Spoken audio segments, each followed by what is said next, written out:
கர்த்தருடைய பரிசுத்த நாமத்துக்கு மகிமை உண்டாவதாக. 81ஆம் சங்கீதம் 13-14 வசனங்கள் வாசிக்க கேட்கலாம். என் ஜனம் எனக்கு செவி கொடுத்து இஸ்ரவேல் என் வழிகளில் நடந்தால் நலமாயிருக்கும். நான் சீக்கிரத்தில் அவர்கள் எதிராளிகளை தாழ்த்தி என் கையை அவர்கள் சத்துருக்களுக்கு விரோதமாக திருப்புவேன். கர்த்தருடைய பரிசுத்த நாமத்துக்கு மகிமை உண்டாவதாக. இங்கே தேவன் கிரியை செய்யும்படியான ஒரு வாய்ப்பை கேட்கிறார். அவர் சீக்கிரத்தில் உங்களுடைய சத்துருக்களுக்கு எதிராக எழும்ப வேண்டுமானால் நீங்கள் என்ன செய்ய வேண்டும், இல்லாவிட்டால் நாம் என்ன செய்ய வேண்டும் என்பதை தேவன் சொல்ல வருகிறார்.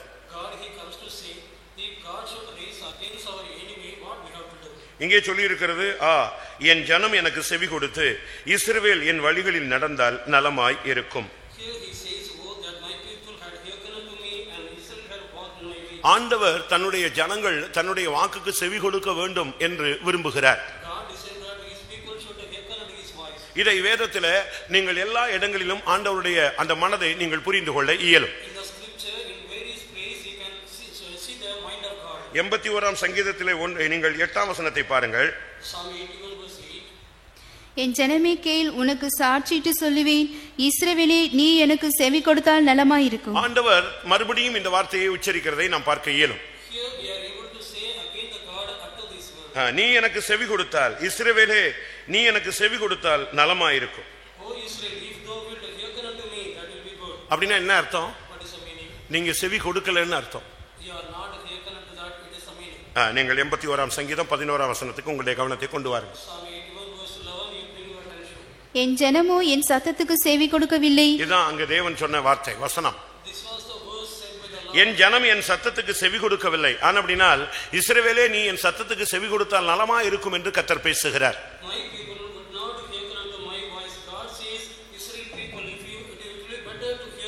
சொந்த பிள்ளைகளே ஒரு தகப்பனுடைய வார்த்தைக்கு கீழ்ப்படியாவிட்டா பக்கத்து வீட்டுக்காரன் பிள்ளை எப்படி கீழ்ப்படியும்?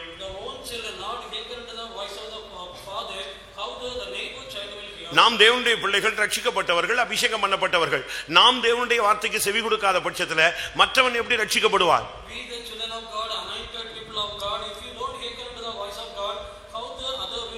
கர்த்தர் சொல்லுகிறார், இஸ்ரவேல் என் சத்தத்துக்கு செவி கொடுத்தால் நலமாயிருக்கும், என் வழிகளில் நடந்தால் நலமாயிருக்கும். இன்றைய மெசேஜ் இதுதான். ஒன்று, நீ செவி கொடு. இரண்டாவது, என்னுடைய வழிகளில் நீ நட. அப்படி நீ நடந்தால் உன்னுடைய எதிராளிகளை நான் சீக்கிரத்தில் தாழ்த்துவேன். என் கையை அந்த சத்துருக்களுக்கு விரோதமாய் நான் திருப்புவேன். அது வரைக்கும் உன்னுடைய சத்துரு உனக்கு முன்னால் நின்றுகிட்டே தான் இருப்பான். அவன் தன்னை உயர்த்தி கொண்டே இருப்பான். நீ தேவனுடைய சத்தத்துக்கு செவி கொடுத்தால் உன் சத்துருவை அவர் தாழ்த்துவார். அவன் உயர்த்திக்கிட்டே இருக்கிறான், அவனை தாழ்த்துவார். இந்த வசனத்தை விசுவாசிக்கிறவர்கள் கரங்களை உயர்த்தி ஒரு அல்லேலூயா சொல்லுங்கள்.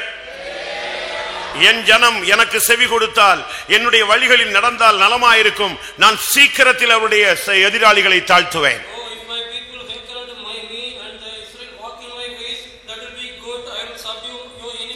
செவி கொடுத்தல் என்பது கர்த்தருடைய வார்த்தையை கவனித்து அதுக்கு கீழ்ப்படிதலை காண்பிக்கிறது. கேட்பது மட்டுமல்ல, அதன்படி செய்ய வேண்டியது ஒரு தேவனுடைய பிள்ளையினுடைய கடமை. எத்தனையோ வார்த்தைகளை கேட்கிறோம், எத்தனையோ ஆலோசனைகள் கொடுக்கப்படுகிறது, எத்தனையோ புத்திமதிகளை கேட்கிறோம், எத்தனையோ விதத்தில் கர்த்தர் கண்டிக்கிறார், உணர்த்துகிறார், தேற்றுகிறார், ஆற்றுகிறார். பல விதங்களில் நம்மோடு இடைபடுகிறதை நாம் கண்கூடாக காண்கிறோம்.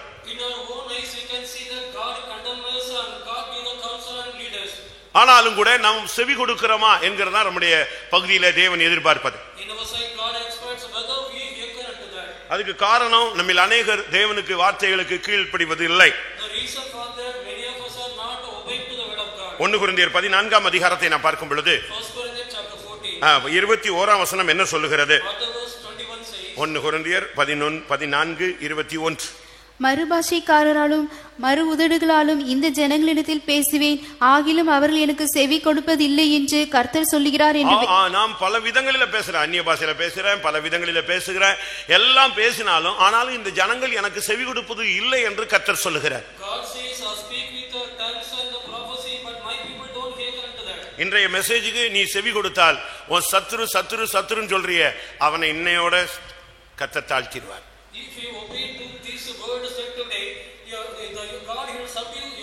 அது மனித சத்துருவாக இருக்கலாம், அது ஒரு விழுந்து போன பொல்லாத ஆவியாக இருக்கலாம், உனக்கு விரோதமான ஒரு மந்திரவாத சக்தியாக இருக்கலாம். எந்த வல்லமையா இருந்தாலும் சரி, அது எந்த கண்ணுக்கு புலப்படுகிறதா இருந்தாலும் புலப்படாததாக இருந்தாலும் எந்த வல்லமையாக இருந்தாலும் அதை கீழ்ப்படுத்த அவர் ஆயத்தமாக இருக்கிறார்.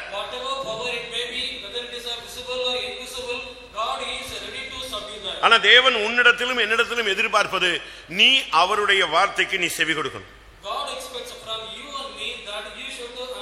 இரண்டாவது, நீ தேவனுடைய வழிகளில நீ நடந்து பழகணும். முதலாவது, நீ இதுவரைக்கும் செவி கூடாததை நீ ஒத்துக்கொள்ளணும். ஆண்டவர் உன்கிட்ட பேசவே இல்லையா?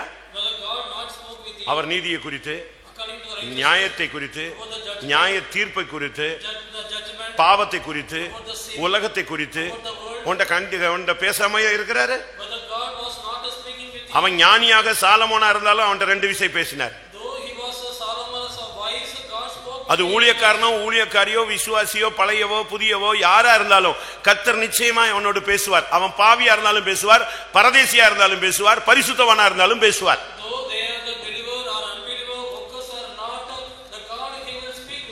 ஆண்டவர் என்கிட்ட பேசல அப்படின்னு நீ சொல்லவே முடியாது. ஏதாவது ஒரு ரூட்ல உன்கிட்ட பேசுவார், ஏதாவது ஒரு விதத்துல பேசுவார். ஆனா நீ பேசலன்னு நீ வாயை திறந்து சொல்ற. நான் உங்களுக்கு சொல்லி இருப்பேன், ஒரு மனிதன் ஒரு வீட்டில் இருக்கும் பொழுது திடீரென்று வெள்ளம் வருகிறார். ஒருத்தன் வந்து சொல்றான், எப்ப வெள்ளம் வருது நம்ம எல்லாரும் ஓடிடலாம், வந்துரு, பயங்கரமான வெள்ளம், வீட்டை விட்டுட்டு வந்துட்டு போலான்னு.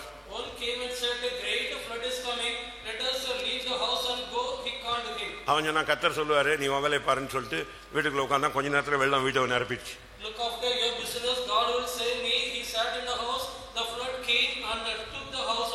வீட்டுக்கு மேல போய் ஏறி உட்கார்ந்துக்கிட்டான். கொஞ்ச நேரத்துல போட்டு வந்துச்சு.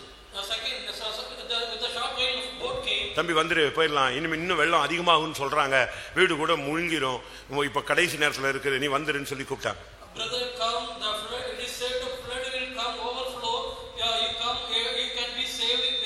அதெல்லாம் ஆண்டவர் சொல்லுவார் நீ வேலையை பாருன்னு சொல்லிட்டு. இன்னும் வெள்ளம் அதிகமாகிவிட்டது. இப்ப அவனுக்கு அந்த வீட்டுக்கு மேல கூட நிக்க முடியல. அந்த நேரத்தில் கடைசியா ஹெலிகாப்டர் வந்தது. அவங்க நூல் ஏணியை கீழே விட்டாங்க. அங்கு அதுல ஏறிக்கொள்ள முடியாத அவனுக்கு கட்டளை பிறப்பிக்கப்பட்டது. அவன் சொன்னா கர்த்தர் சொல்லட்டும் நீ போன்னு சொல்லிட்டான். ஹெலிகாப்டர் போயிடுச்சு. இன்னும் சில நிமிடங்கள்ல ஐயா தண்ணியில முங்கி செத்தே போயிட்டான். இப்ப செத்த உடனே மேல போய் நிக்கிறான். அப்ப அவர் கேட்டா, ஆண்டவர் கேட்டாரா, அதுக்குள்ள செத்து போயிட்டியா? உன் காலம் என்ன இருக்க, அதுக்கு முன்னால எப்படிங்க வந்தேன்னு? இல்ல நான் இப்படி வெள்ளம் வந்துச்சு, நான் முடிச்சுட்டேன், என் கதை முடிஞ்சு போச்சு. வெள்ளம் வருதுன்னு சொல்றதுக்கு ஒரு ஆள் அனுப்புனே, நான் தானே அனுப்பிவிட்டேன். இல்ல நான் நீங்க வருவீங்கன்னு எதிர்பார்த்தேன். இவர் அவ்வளவு பெரிய பெரிய பரிசுத்தவான். அடுத்து அவர் சொன்னாரு, நீ போட் நீ தண்ணியில மிதக்குற கண்டிஷன் வந்துருச்சுன்னு சொன்ன உடனே நான் போட் அனுப்புனேன். நான் நீங்க அனுப்பணும்னு கவனிக்கல. இல்லையே, திருப்பியும் சொன்னாங்க அவன் தண்ணியில முங்க போறான்னு சொல்லி. நான் எதை அனுப்ப சொன்னேன்? அவனை தூக்குறதுக்கு ஹெலிகாப்டர் அனுப்ப சொன்னானே.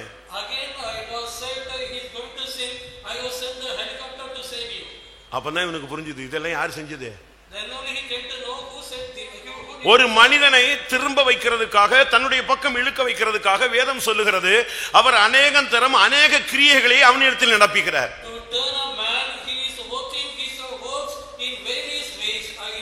யோபுல அப்படி ஒரு வசனம் இருக்கு. அநேகம் தரம் அவனிடத்தில், அதாவது நான் சிவகங்கையில கூட நான் அதை பேசினேன். அநேக விசை கத்தர் ஒருவனை திருப்புறதுக்கு கத்தர் பேசிக்கிட்டே தான் இருப்பார். ஒரு பாஸ்டரோட பிரசங்கம் உன்னால கேட்க முடியல. ஒரு ஊழியக்காரன் மூத்த ஊழியக்காரனுடைய வார்த்தையை கேட்க முடியல. You could not hear the elder workers of ஒரு பெரியவங்களுடைய வார்த்தையை கேட்க முடியல. You could not hear the elders. ஒரு தீர்க்க தரிசனத்தை கேட்க முடியல. You could not hear the prophecy word. நல்லா கவனிங்க, கண்ணை திறங்க, கண்ணை மூடிடாதீங்க. நீங்க கண்ணை மூடினீங்கன்னா நீங்க மெய் மறந்துட்டீங்கன்னா நான் தொலைஞ்சிருவேன். If you close, அல்லேலூயா. கண்ணை திறந்து இங்கே பாருங்க, அப்பதான் நீ உயிரோட இருக்கன்னு எனக்கு தெரியும். open your eyes and see me, then only I can come to know that நீங்க you are alive. அப்படியே ஆடு எப்படி கட்டிட்டு வந்தோமோ கட்டளையா Whether you have bound the coat, எங்க போயிடுது? மனம் ஒரு குரங்கல்லவா, அந்த குரங்கு இங்க இருந்து எங்க தவிருது? வீட்டுக்கு தவிருது. heart it is a monkey, it is a jumping over to the house. திருப்பி கத்தர் சாகுற வரைக்கும் இதுதான் சொல்லிட்டு இருப்பாரு. என் ஜனம் எனக்கு செவி கொடுத்தால் நலமா இருக்குன்னு ரோட்ல இருந்து சொல்லிட்டு இப்ப நான் பிரசங்கம் பண்ணிட்டே இருக்க வேண்டியா, நீ இப்படிதான் போவ, உன் சத்துரு தன்னை வைத்தி உன்னை ஒண்ணுமில்லாம ஆக்கிக்கிட்டே இருப்பான். Till your death, God used to say that, hearken unto my voice, he will be like that till your end. Enemy he will raise against you. ஆண்டவர் எத்தனை விஷயம் பேசுறாரு, How many times God speaks? என்னென்ன விதத்துல எல்லாம் பேசுறாரு. Which all the ways he is speaking. நீ செவிட்டு விரியம் போல அடைச்சிக்கிற காதை. You are as a dove harder closing your eyes. Pambatti வினோதமா ஊதுறான். The follow Jesus. சங்கீதத்துல என்ன வாசிக்கிறோம்? What we read. பாம்பாட்டி வினோதமாய் ஊதினாலும் தன்னுடைய காதை அடைத்துக் கொள்ளுகிற செவிட்டு விரியன் அப்படின்னு சொல்லி. The dove harder closing it ears. 58:5. பாம்பாட்டிகள் வினோதமாய் ஊதினாலும் அவர்கள் ஊதும் சத்தத்திற்கு செவி கொடாதபடிக்கு தன் காதை அடிக்கிற செவிட்டு விரனை போல் தன் காதை இருக்கிறார்கள். அடைத்துக் கொள்ளுகிறது. Closing the ears. ஒரு விசுவாசி ஒரு ஊழியக்காரனுடைய காது எப்ப திறக்கும்? When the ear of the worker or believer open. எப்போ ஒரு மனுஷனுடைய காதை கத்த திறக்கிறாரு? When the God opened the ear of a man. சொல்லுங்க, எப்போ ஒரு மனுஷனுடைய காதை கத்த திறக்கிறாரு? ஏசாயா 50ஆம் அதிகாரத்துல வாசிச்சு பாருங்க. காலைதோறும் என்னை எழுப்புகிறார், கற்றுக்கொள்ளும்படி என் செவியை அவர் என்ன செய்கிறார்? நீ காலையில 4 மணி ஜெபத்துக்கு எழும்புனா உன் செவி திறக்கும். இல்லன்னா செவிட்டு விரியனாதான் இந்த சபையிலையும் சத்தியத்திலையும் ஊழியத்திலையும் நீ நின்று கொண்டிருப்பாய். If you get up in the early morning 4 o'clock, God will open your ear. Otherwise, your God will keep you as a deaf one, and you have to be in this faith like that. வாசிங்க. 54. இலைப்படிதனுக்கு சமீத்துக்கேற்ற வார்த்தை சொல்ல நான் அறியும்படிக்கு கர்த்தராகிய ஆண்டவர் எனக்கு கல்விமானி நாவை தந்தருளினார். காலைதோறும் என்னை எழுப்புகிறார். கற்றுக்கொள்கிறவர்களைப் போல நான் கேட்கும்படி என் செவியை கவனிக்க செய்கிறார். காலையில கர்த்தர் உன் செவியை திறந்து கவனிக்க வைக்கிறார். Early morning opening your ear and make you to hear. என்ன எப்படி எல்லாமோ கர்த்தர் உன்கிட்ட பேசுறதுக்கு ட்ரை பண்றாரு. God tried to speak with you in various ways. நீ என்ன சொல்ற? நீ ஆண்டவர் என்கிட்ட பேசலன்னு சொல்ற. You are saying God did not speak. இன்னும் ஒரு சிலர் சொன்னாங்க ஆண்டவர் டைரக்டா பேசணும். டைரக்டா பேசுற அளவுல உனக்கு என்ன லெவல் இருக்குன்னு நீ பாரு. Few will say that God should directly speak with me, but you have to examine yourself what level you are for that. கர்த்தருடைய பரிசுத்த நாமத்துக்கு மகிமை உண்டாவதாக. முதலாவது, இதுவரை நீ செவி கொடுக்காததை நீ ஒத்துக்கொள்ளு, மன்னிப்பு கேள். Firstly, you accept not hearken unto the voice of God and ask for the pardon. எரேமியா 3ஆம் அதிகாரம் Jeremiah chapter 3 13ஆம் வசனம். verse 13. எரேமியா 3:13. சீக்கிரம். நீயோ உன் தேவனாகிய கர்த்தருக்கு விரோதமாய் துரோகம் பண்ணி பச்சையான சகல மரத்தின் கீழும் அந்நியரோட சோர மார்க்கமாய் நடந்து உன் அக்கிரமத்தையும் உன் சத்தத்துக்கு என் சத்தத்துக்கு செவி கொடாமல் போனதையும் நீ ஒத்துக்கொள். Accept that you have not obeyed my voice. எத்தனை தேவனுடைய வார்த்தைக்கு நீ தட்டி விட்டு போயிட்டு இருப்ப. How many word of God you have neglected that. எத்தனை விஷயம் தேவன் உன்கிட்ட பேசியிருப்பாரு. How many times God would have spoken. யாரெல்லாமோ வச்சு பேசுறாரு, ஒண்ணுமே முடியல, கழுதை வச்சு உன்கிட்ட பேசியிருப்பாரு. Keeping maybe God spoke with you, if it is not possible keeping the ass even speak with. நம்முடைய விசுவாசிகளுக்கு வெளியே உள்ள அவிசுவாசி புத்தி சொல்றான். For our believers, the unbelievers in the outside, they are giving the counsel. கூட வேலை பார்க்கறவன் புத்தி சொல்றான். Those who are working with them, they give the counsel. வேற வழி Other way. பிள்ளையாம் சரியில்லை. கர்த்தர் யார் மூலமும் பேச முடியல, பேசினா கேட்கிற லெவல்ல இல்ல. இப்ப யார் மூலமா பேசுறாரு கர்த்தர்? யார் மூலமா பேசுறாரு? கழுதை மூலமா பேசுறாரு. குடிகாரன்லாம் உனக்கு புத்தி சொல்றான். Balaam, he will not in the state of hearing to the word of God. He was in the word not accepting. விழுந்து போனவன் பின்மாற்றி போனவன் எல்லாம் உனக்கு புத்தி சொல்றான். The fallen one and backsliders, they give the counsel to you. சபையை விட்டு வெளியே போனவன் எல்லாம் உனக்கு ஆலோசனை சொல்றான். Those who went out from the church, they give the counsel. ஏன்? Why? நீ தேவனுடைய வார்த்தைக்கு கீழ்ப்படியல. You did not obey to the word of God. இன்னைக்கு சபைக்குள்ள வந்துட்டோம். We have come to the church. ஏன் இன்னும் சாபம்? Why the curse came? ஏன் இன்னும் ஆக்கினை? Why this condemnation? வருஷக்கணக்கா நம்ம சத்தியத்துல இருக்கிறோம், திருப்பி எதுக்கு நமக்கு சாபம் இன்னும் போகல? Why years together we are in the faith? Why the curse is not? கர்த்தருடைய வார்த்தைக்கு நீ செவி கொடுக்க மாட்டேங்கிற. You are not hearing unto the word of God. Daniel Daniel 9ஆம் அதிகாரம் 11ஆம் வசனம். verse 11. தானியேல் 9:11. இஸ்ரவேல் எல்லாரும் உமது நியாயப்பிரமாணத்தை மீறி உமது சத்தத்துக்கு செவி கொடாமல் விலகி போனார்கள். உம்முடைய சத்தத்துக்கு செவி கொடாமல் அவர்கள் விலகி போனார்கள். அதனால என்ன நடந்துச்சு வாசிங்க. அவருக்கு விரோதமாய் பாவம் செய்தோம். ஆகையால் தேவனுடைய தாசனாகிய மோசேயின் நியாயப்பிரமாண புஸ்தகத்தில் எழுதியிருக்கிற சாபமும் ஆக்கினையாக எங்கள் மேல் சொரியப்பட்டது. ஆணை ஆக்கினை, அது தமிழ் ரொம்ப தெளிவா இருக்கணும். சாபத்தையும் அதுல சொல்லப்பட்ட எல்லா ஆணை ஆக்கினை, எல்லா சத்தியமும் எல்லா சாபமும் உன் மேல வர்றதுக்கு காரணம் இன்னும் நீ செவி கொடுக்கல சில காரியங்கள்.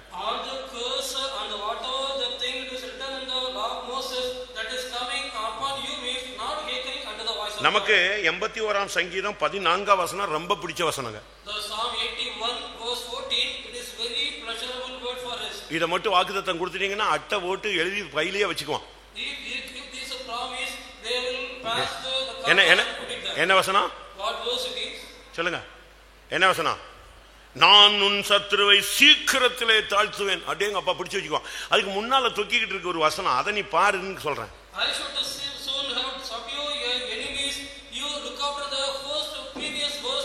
50ஆம் சங்கீதத்தில் எல்லாருக்கும் பிடிச்ச வசனம், ஆபத்து காலத்தில் என்ன நோக்கி கூப்பிடு, நான் உன்னை விடுவிப்பேன், நீ என்னை மகிமைப்படுத்துவாய். அதுக்கு முன்னால ஒரு வசனம் இருக்குப்பா, நீ ஸ்தோத்திர பலியிட்டு உன் பொருத்தனைகள் எல்லாம் செலுத்தி ஆண்டோடைய பாதத்தில் வந்து விழுந்து அதுக்கு பிறகு ஆபத்துல நீ யாரை நோக்கி கூப்பிடு. அப்படிதான் பைபிள் சொல்லுது.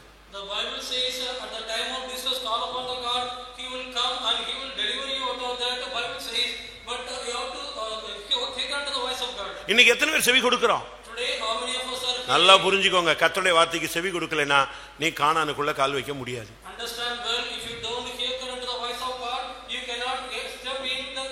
என்னாகமம் 14ஆம் அதிகாரம் 22, 23 வசனங்கள்.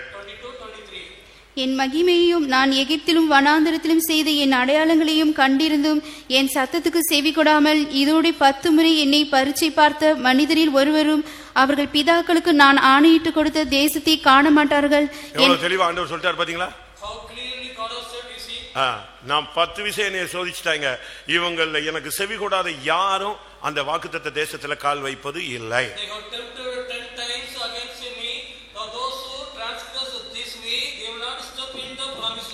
கர்த்தருடைய பரிசுத்த நாமத்துக்கு மகிமை உண்டாவதாக. நான் இப்போ செவி கொடுத்தால் என்ன கிடைக்கும்ங்கறத நான் சொல்லிக்கிட்டே வரேன். அதுல முதலாவது ஆசீர்வாதம், எல்லாரும் தேவன் முதலாவது உனக்கு செய்கிற காரியம், நீ தேவனுடைய வார்த்தைக்கு செவி கொடுத்தால் தேவன் உனக்கு செய்கிற முதல் காரியம், சீக்கிரத்துல உன் எதிராளிய டவுன் பண்ணுவார்.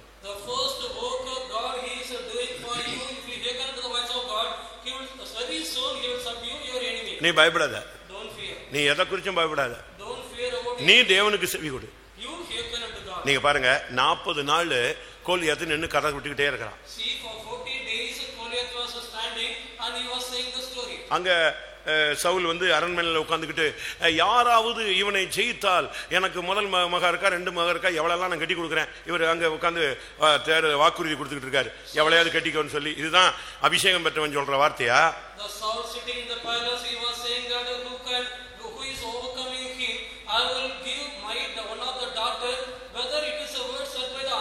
பாருங்க, அந்த ஜனங்கள்ல யாராலும் அவனை மேற்கொள்ள முடியல. தகப்பனுடைய வார்த்தைக்கு செவி கொடுத்து வனாந்தரத்திலிருந்து வீட்டுக்கு வந்து வீட்டிலிருந்து யுத்தகலத்துக்கு செவி கொடுத்து வந்தானே ஒரு மனுஷன், தகப்பனுடைய வார்த்தைக்கு செவி கொடுத்த அவனை கொண்டுதான் கர்த்தர் சத்துருவை தாழ்த்தினார்.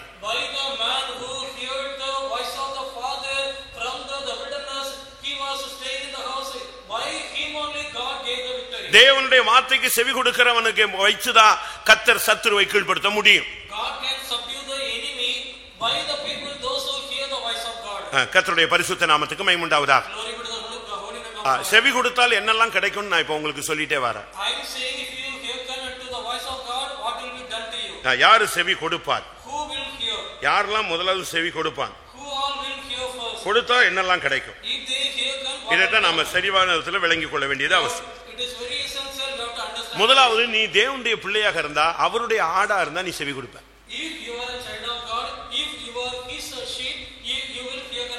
யோவான் 10ஆம் அதிகாரம் 3ஆம் வசனத்தை பார்க்கும்போது, வாசலை காக்கிறவன் அவனுக்கு அவனுக்கு திறக்கிறான். ஆடுகளும் அவன் சத்தத்துக்கு செவி கொடுக்கிறது. ஆடுகள் அந்த சத்தத்துக்கு செவி கொடுக்கும். The sheep hear his voice. ஆண்டவர் சொல்றார், என் ஆடுகள் என் சத்தத்துக்கு செவி கொடுக்கும். Lord says, my sheep hear my voice. நீ தேவனுடைய பிள்ளையா இருந்தா, சபையில நீ ஒரு விசுவாசியாக இருந்தா, இந்த சபையினுடைய சரீரமாகிய சபையில நீ ஒரு அங்கத்தினா இருந்தா, இந்த வார்த்தைக்கு நீ கீழ்ப்படிவ. If you are a believer, if you are a member of this church, you will hear this voice. இந்த சரீரத்துல ஒரு அவயம் இருக்கு, மைண்ட்ல என்ன வருதோ அதை அந்த அவயம் செயல்படுத்துது. There is a members in the body, what it is coming in the mind, these members it will do that work. நீங்க பாருங்க, மற்ற ஜனங்கள் நம்முடைய வார்த்தைகள் கீழ்ப்படிறாங்க.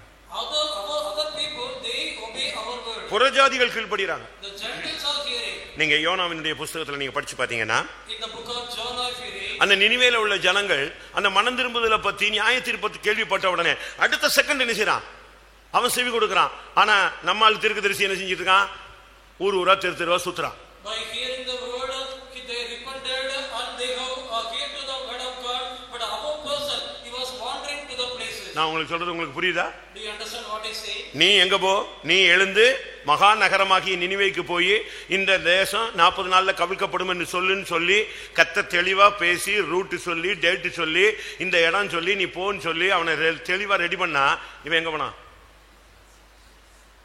எங்க போனா? காலையில ஆராதனைக்கு போடான்னு சொல்லி காலையில புறப்பட்டவன் இன்னைக்கு கோவிலுக்கு வராம எங்க சுத்துறான், கல்யாண வீட்டுக்கு, சாவு வீட்டுக்கு, தெரு தெருவா. முகூர்த்தம், உனக்கு என்ன முகூர்த்தம் வாழுது? இதுதான் முகூர்த்தம். தேவ சமூகம் தான் உனக்கு முகூர்த்தம். The presence of God, it is your muhurtam. You have to stay here. இங்க உட்காரணும். You have to sit here. 3 மணி நேரம் கழிச்சு தான் நீ அடுத்த ஸ்பாட்டுக்கு வெளியே வரணும். After 3 hours only, you have to go to the other spot. அதுதான் கரெக்டான தேவனுடைய பிள்ளையினுடைய அர்த்தம். That is the true meaning of a child of God. நீ நினிவேக்கு போனா தரிசிசுக்கு போறது. If it is said to go to Nineveh, you are going to Tarshish. இப்படித்தான் நம்முடைய ஆட்கள் போயிட்டு இருக்கான். Our people are going like ஆனா இவன் தீர்க்க தரிசனம் சொல்லி இவனை கொண்டு போய் அங்க நிப்பாட்டி தீர்க்க தரிசனம் சொன்னதுக்கு அந்த தேவனை அறியாத ஜனங்கள் நியாய தீர்ப்புக்கு போய்கிட்டு இருந்த ஜனங்க செவி கொடுத்தாங்க. by keeping him, by the prophecy word said by him in that place, the Gentile people not knowing the God, they have taken unto the voice of God. நம்ம பெந்தேகோஸ்து சபையில இருக்கிற விசுவாசி நம்ம பிரசங்கத்துக்கு கீழ்ப்படியல, இன்னைக்கு மத்த சபையில இருக்கிறவன் நம்ம பிரசங்கத்துக்கு கீழ்ப்படிறான். The Pentecostal believers, members of church, the Pentecostal church, they are not hearing our voice, but other the people they are hearing. ஒரு ஆளு கத்தார்ல இருந்து இங்க வந்தார், ஒரு family. One family from Qatar came here. Last month வந்துட்டு போனாங்க. Last month they came. Pastor Lukka மூலமா அனுப்பி விட்டாங்க. Through Pastor Luke, they came. ஒரு நாள் வந்துட்டு சர்வீஸ் அட்டெண்ட் பண்ணிட்டு இங்கதான் ஏபி ஷால தங்கிட்டு போனான். Attending the service, staying in the Episha, they have gone. அவங்க வேற சபையில உள்ள ஆளு. They belong to other church. இப்போ சிடி பிரசங்கத்தை கேட்டு கேட்டு கேட்டு இந்த சத்தியம் தான் கரெக்ட் போய் கத்தாரில் நம்ம சபையில சேர்ந்து செப்பமும் நம்ம சபையில வந்து சேர்ந்துட்டாங்க. அப்ப மற்ற சபையில உள்ளவங்க எல்லாம் அதுக்கும் ரசனை இருக்கு. நான் அதையும் சொல்லிடுறேன். யோவான் 10 அதிகாரம் 16 வசனம், வேறே தொழுவத்தில் உள்ள ஆடுகளும் என் சத்தத்துக்கு செவி கொடுக்கும். The sheep of the other fold, they will hearken unto my voice. It is said there. யோவான் 10:16. இந்த தொழுவத்தில் உள்ளவைகள் அல்லாமல் வேறு ஆடுகளும் எனக்கு உண்டு, அவைகளும் நான் கொண்டு வர வேண்டும், அவைகள் என் சத்தத்துக்கு செவி கொடுக்கும். ஆண்டவர் சொல்றாரு, புறஜாதி மத்த சபைக்காரன் கீழ்ப்படிறான், நீ சொந்த பிள்ளை, நீ கீழ்ப்படிய மாட்டேங்கிற. Other Gentile, other people, they obey to my voice. You are my own child, but you are not. அதனால தான் நீ சபைக்குள்ள இருந்தும் ஊழியத்துல இருந்தும் உனக்கு சத்துருவும் எதிராளியும் பெருகிக் கொண்டே வருகிறார். So that only though you are in the church, though you are in the ministry, your enemies are rising against you. நீ தேவனுடையவனா இருந்தால் நீ தேவனுடைய வார்த்தைக்கு செவி கொடுக்கணும். If you are belong to God, you will hearken unto the voice of God. Bible என்ன சொல்லுகிறது? What the Bible says. யோவான் 8:47 என்ன சொல்லுது? John 8:47, what it says. தேவனால் வாசிங்க. தேவனால் உண்டானவன் தேவனுடைய வசனங்களுக்கு செவி கொடுக்கிறான், நீங்கள் தேவனால் உண்டாயிராதபடியினால் செவி கொடாமல் இருக்கிறீர்கள் என்று. தேவனால் உண்டானவன் தேவனுடைய வார்த்தைக்கு செவி கொடுக்கிறான். He that is of God heareth God's word. தேவனால் உண்டாகாதவன் அவருடைய வார்த்தைக்கு செவி கொடுக்க மாட்டான். Those are not of the God, they will not hear his voice. நீ தேவனால் உண்டானவனா? Whether you are of God. நீ தேவனை அறிந்திருந்தால், If you know God, உனக்கு தேவனை பத்தி நல்லா தெரியுமா? whether you know God well, ஆண்டவரை பத்தி உனக்கு நல்ல அறிவு இருக்கா? do you have the good knowledge about ஆண்டவரை பத்தி உனக்கு அறிவு இருந்தா நீ தேவனுடைய வார்த்தைக்கு செவி கொடுப்ப. If you have the knowledge of God, you will hear his voice. 1 யோவான் 4:6 பார்க்கும்போது So John 4:6, அங்க என்ன சொல்லப்பட்டிருக்கிறது? what is said there? நாங்கள் தேவனால் உண்டானவர்கள், தேவனை அறிந்தவன் எங்களுக்கு செவி கொடுக்கிறான். தேவனை அறிந்தவன் செவி கொடுக்கிறான். Those who know the God, they will hear us. கர்த்தருடைய பரிசுத்த நாமத்துக்கு மகிமை உண்டாவதாக. Glory be to the holy name of God. நீங்க ஒரு விசுவாசிட்ட போய் பேசுங்களா, Go and speak with the believer. இல்ல ஒரு ஊழியக்காரன்ட்ட போய் பேசுங்களா, Otherwise, go and speak with the அவன் உன்கிட்ட ஒழுங்கா பேசினான்னா அவன் தேவனுடைய வார்த்தைக்கு செவி கொடுக்கிறவன் அர்த்தம்.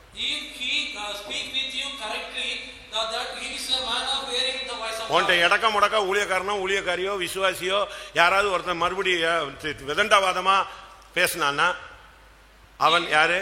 பேசத்தக்கவன், தேவனுடைய வார்த்தைக்கு செவி கொடுக்கிறவன் அல்ல.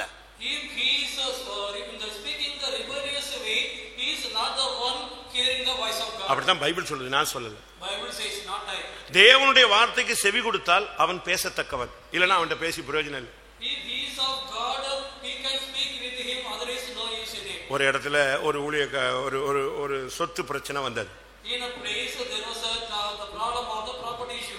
ஒரே சண்டை, சொத்துக்காக பயங்கர, எல்லாம் அண்ணன் நம்பிதான்.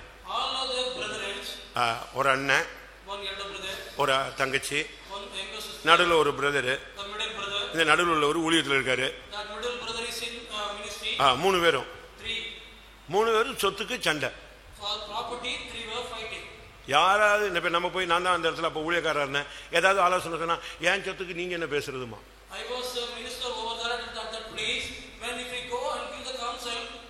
சரி, அவன் அந்த ஆளு ஊழியத்தில் ஃபேமஸ் ஆன ஆளுன்னு சொன்ன உடனே அது சீப்பாஸ் கிட்ட போச்சு. சீப்பாஸ் சொன்னா ஏன் சொத்துக்கு சீப்பாஸ் என்ன பேசுறதுன்னா கடைசியில் புழு உழுத்து தான் சேர்த்தாங்க ஊழியத்துல.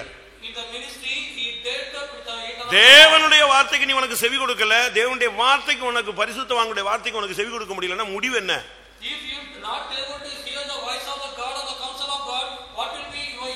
நீதிமொழிகள் 21:28 என்ன சொல்லுது? நீதிமொழிகள் 21:28 பொய் சாட்சிக்காரன் கெட்டு போவான், செவி கொடுக்கிறவனோ எப்பொழுதும் பேசத்தக்கவனாவான். செவி கொடுக்கிறவன் எவனோ அவன் எப்பொழுதும் பேசத்தக்கவன் ஆவான்.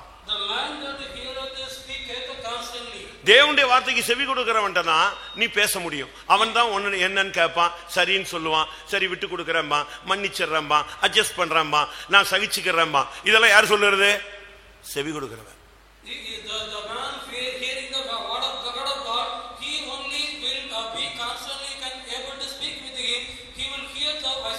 ஒரு இடத்துல ஒரு விசுவாசிட்ட புத்தி சொன்னோம்.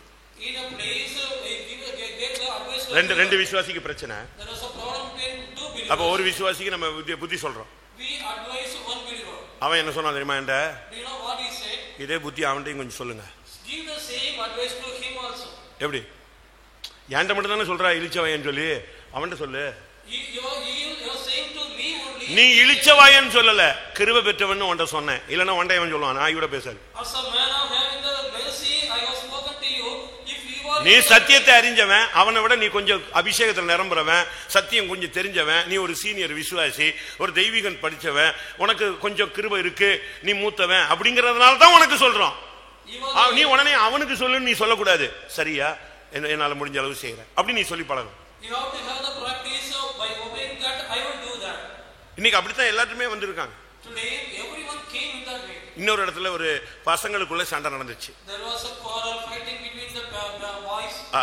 சண்டைன்னு சொன்னா கன்வென்ஷன் நடந்துகிட்டு இருக்கு. ஒரு பையனுக்கு லேசா ஃபேன்ல அடிபட்டுடுச்சு. அவன் என்ன பண்ணா, யாரோ ஒருத்தன் சொன்னா சாம்பல் வச்சா என்ன செய்யும், துணியை எரிச்சு சாம்பல் வச்சா அந்த காயம் ஆறிடும் சொல்லிட்டு படக்குன்னு பக்கத்துல இருக்கிற ஒரு பையன் லுங்கி அங்க கிடந்துச்சு, எடுத்து கொளுத்தி நெஞ்சிட்டாரு. அவரு கையில போட்டுக்கிட்டாரு. நானு அவன் அந்த பையன் வேலையெல்லாம் முடிச்சுட்டு வந்தா உளுங்கி இவ்வளவு பெருசுக்கு என்ன இருக்கு, தீ பிடிச்சி எரிஞ்சு சாம்பலாகி போய் நிற்கும். இது நைட்டு 1 மணி 2 மணிக்கு நடக்குது. அப்ப நான் சின்ன பிரதர். அங்க பெரிய பிரதர் வந்து பரலட்சிலிருந்து போன பாஸ்டர் யாரு, சாலமோன். எல்டர்ல பாஸ்டர் அவரு. இப்ப 2 பசங்களுக்கும் விஷயம் தெரிஞ்சு போச்சு. இவன் தான் லுங்கிய கொளுத்துனான்னு. இவன் லுங்கி கொளுத்த எவன் லுங்கி போச்சோ அவனுக்கும் இடிக்குது.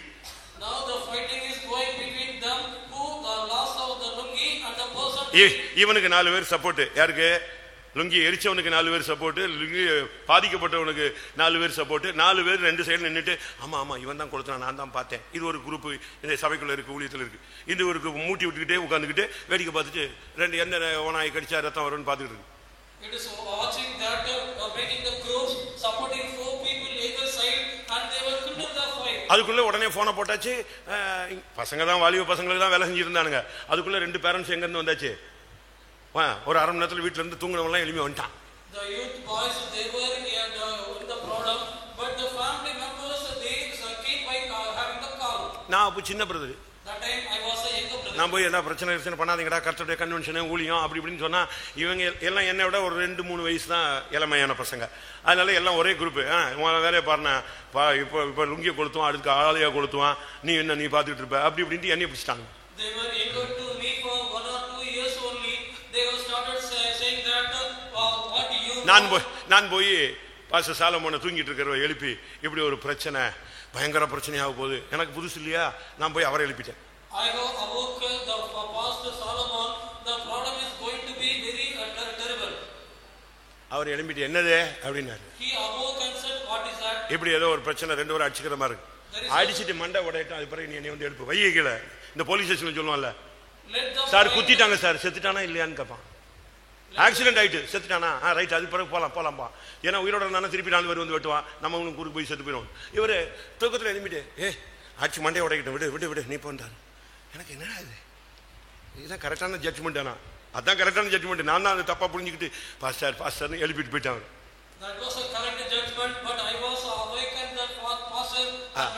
அங்க போய் சேர்ந்தாச்சு. 2 பேரண்ட்ஸ் வந்து நிக்கிறாங்க. பாஸ்டர் வந்து சொன்னாரு, கன்வென்ஷன் நடந்துட்டு இருக்கு, ஆசீர்வாதமா இருக்கு, எரிச்சது தப்பு, மன்னிப்புகள். உடனே அவன் சொல்லி நான் தெரியாம எரிச்சிட்டேன், மன்னிச்சிருங்க, அவ்வளவுதான். இவன் மன்னிப்பு கேட்டாச்சு. அந்த பையனை சொன்னார் மன்னிச்சிட்டேன்னு சொல்றாரு. நான் லுங்கி வாங்கி தரேன் புதுசா, நீ மன்னிச்சிரு. அவன் நான் மன்னிச்சிட்டேன். அப்படியே வேகமா போய்கிட்டு இருந்தது, பட்டு நெஞ்சிருச்சு. இவன் மன்னிப்பு கேட்டான், அவர் மன்னிச்சிட்டான், இவர் லுங்கி வாங்கி தரேன்ட்டாரு. Problem solve.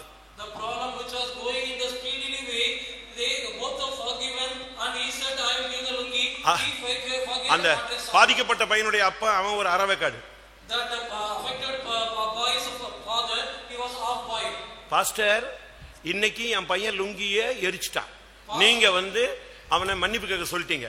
அவனை மன்னிப்பு கேட்டான், இவன் மன்னிச்சிட்டான். நாளைக்கு அதே பையல ரோட்ல வச்சு நான் காலை ஒடிப்பேன், உங்ககிட்ட வந்து சொல்லுவேன், நான் மன்னிப்பு கேட்பேன், அவனை நீங்கள் மன்னிக்க சொல்ல வேண்டும். இதுதான் சரியான நியாய தீர்ப்பு. நான் பாருங்க.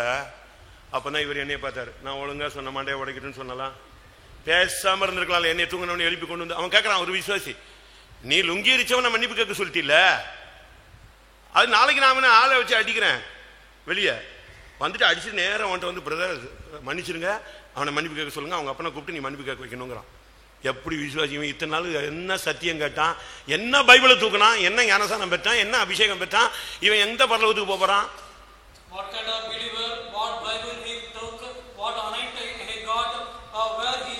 செவி கொடுக்கிறவன் பேசத்தக்கவன். கர்த்தர் பிலேயாம்கிட்ட சொல்லாரு, நீ போகாதன்னு சொல்லி. ஆனா இவன் போனான். ஆனா இப்ப கழுதையை வச்சு பேசுறாரு போகாதேன்னு. யாராவது ஒருத்தனை வச்சு உன்கிட்ட பேசுவாரு, கீழ்ப்படி.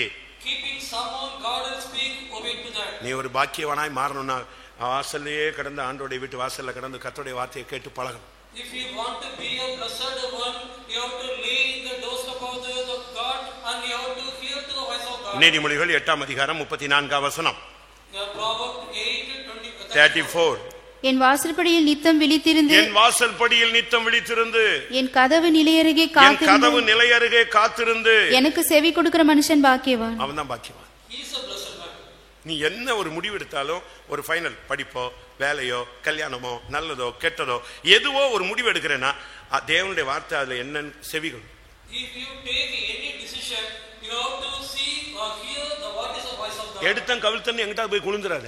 You should not go in the hastily manner to anyone. கல்யாண காரியமா, marriage matter, படிப்புங்கிற காரியமா, எந்த படிப்புங்கிற காரியமா, what education, என்ன வேலையின் காரியமா, what the job, ஈவன் வீடு மாத்திர காரியமா, change the house, எதுனாலும் நீ அவருடைய வாசற்படியில காத்து கடந்து அவற்றிலிருந்து என்ன செய்யணும்? நீ செவி கொடுக்க கேட்கணும்.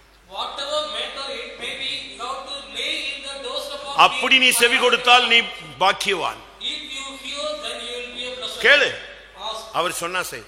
If he say, you do. அவர் என்ன சொல்றாரோ அதை செய்யுங்க. நாங்க அப்படி கேட்ட போதுதான் எது நடந்துச்சு? தண்ணீர் எப்படி மாத்திச்சு? திராட்சரசமா. Whatever he say, you do that. When it is said, that water became the wine. நடந்தது என்ன? What happened? ஜனங்கள் வனாந்தரத்துல தண்ணி இல்லாம கஷ்டப்படுறாங்க. ஒரு ஊற்று கிடைக்குது. அந்த ஊற்று எப்படி இருக்கு? கசப்பா இருக்கு. The people, they are suffering without the water in the wilderness. They got a fountain. That water, it is bitter. கர்த்தர் என்ன சொன்னாரு? What the Lord said. இந்த மரத்தோட கிளையை என்ன செய்ய? வெட்டி போடுன்னு. அவங்க யோசிக்கவே இல்லை. அந்த மரத்தோட கிளையை வெட்டி போட்டான், டப்புன்னு தண்ணி டேஸ்டே மாறி. Cut the branch of the tree and put it in the water. It was said by the Lord.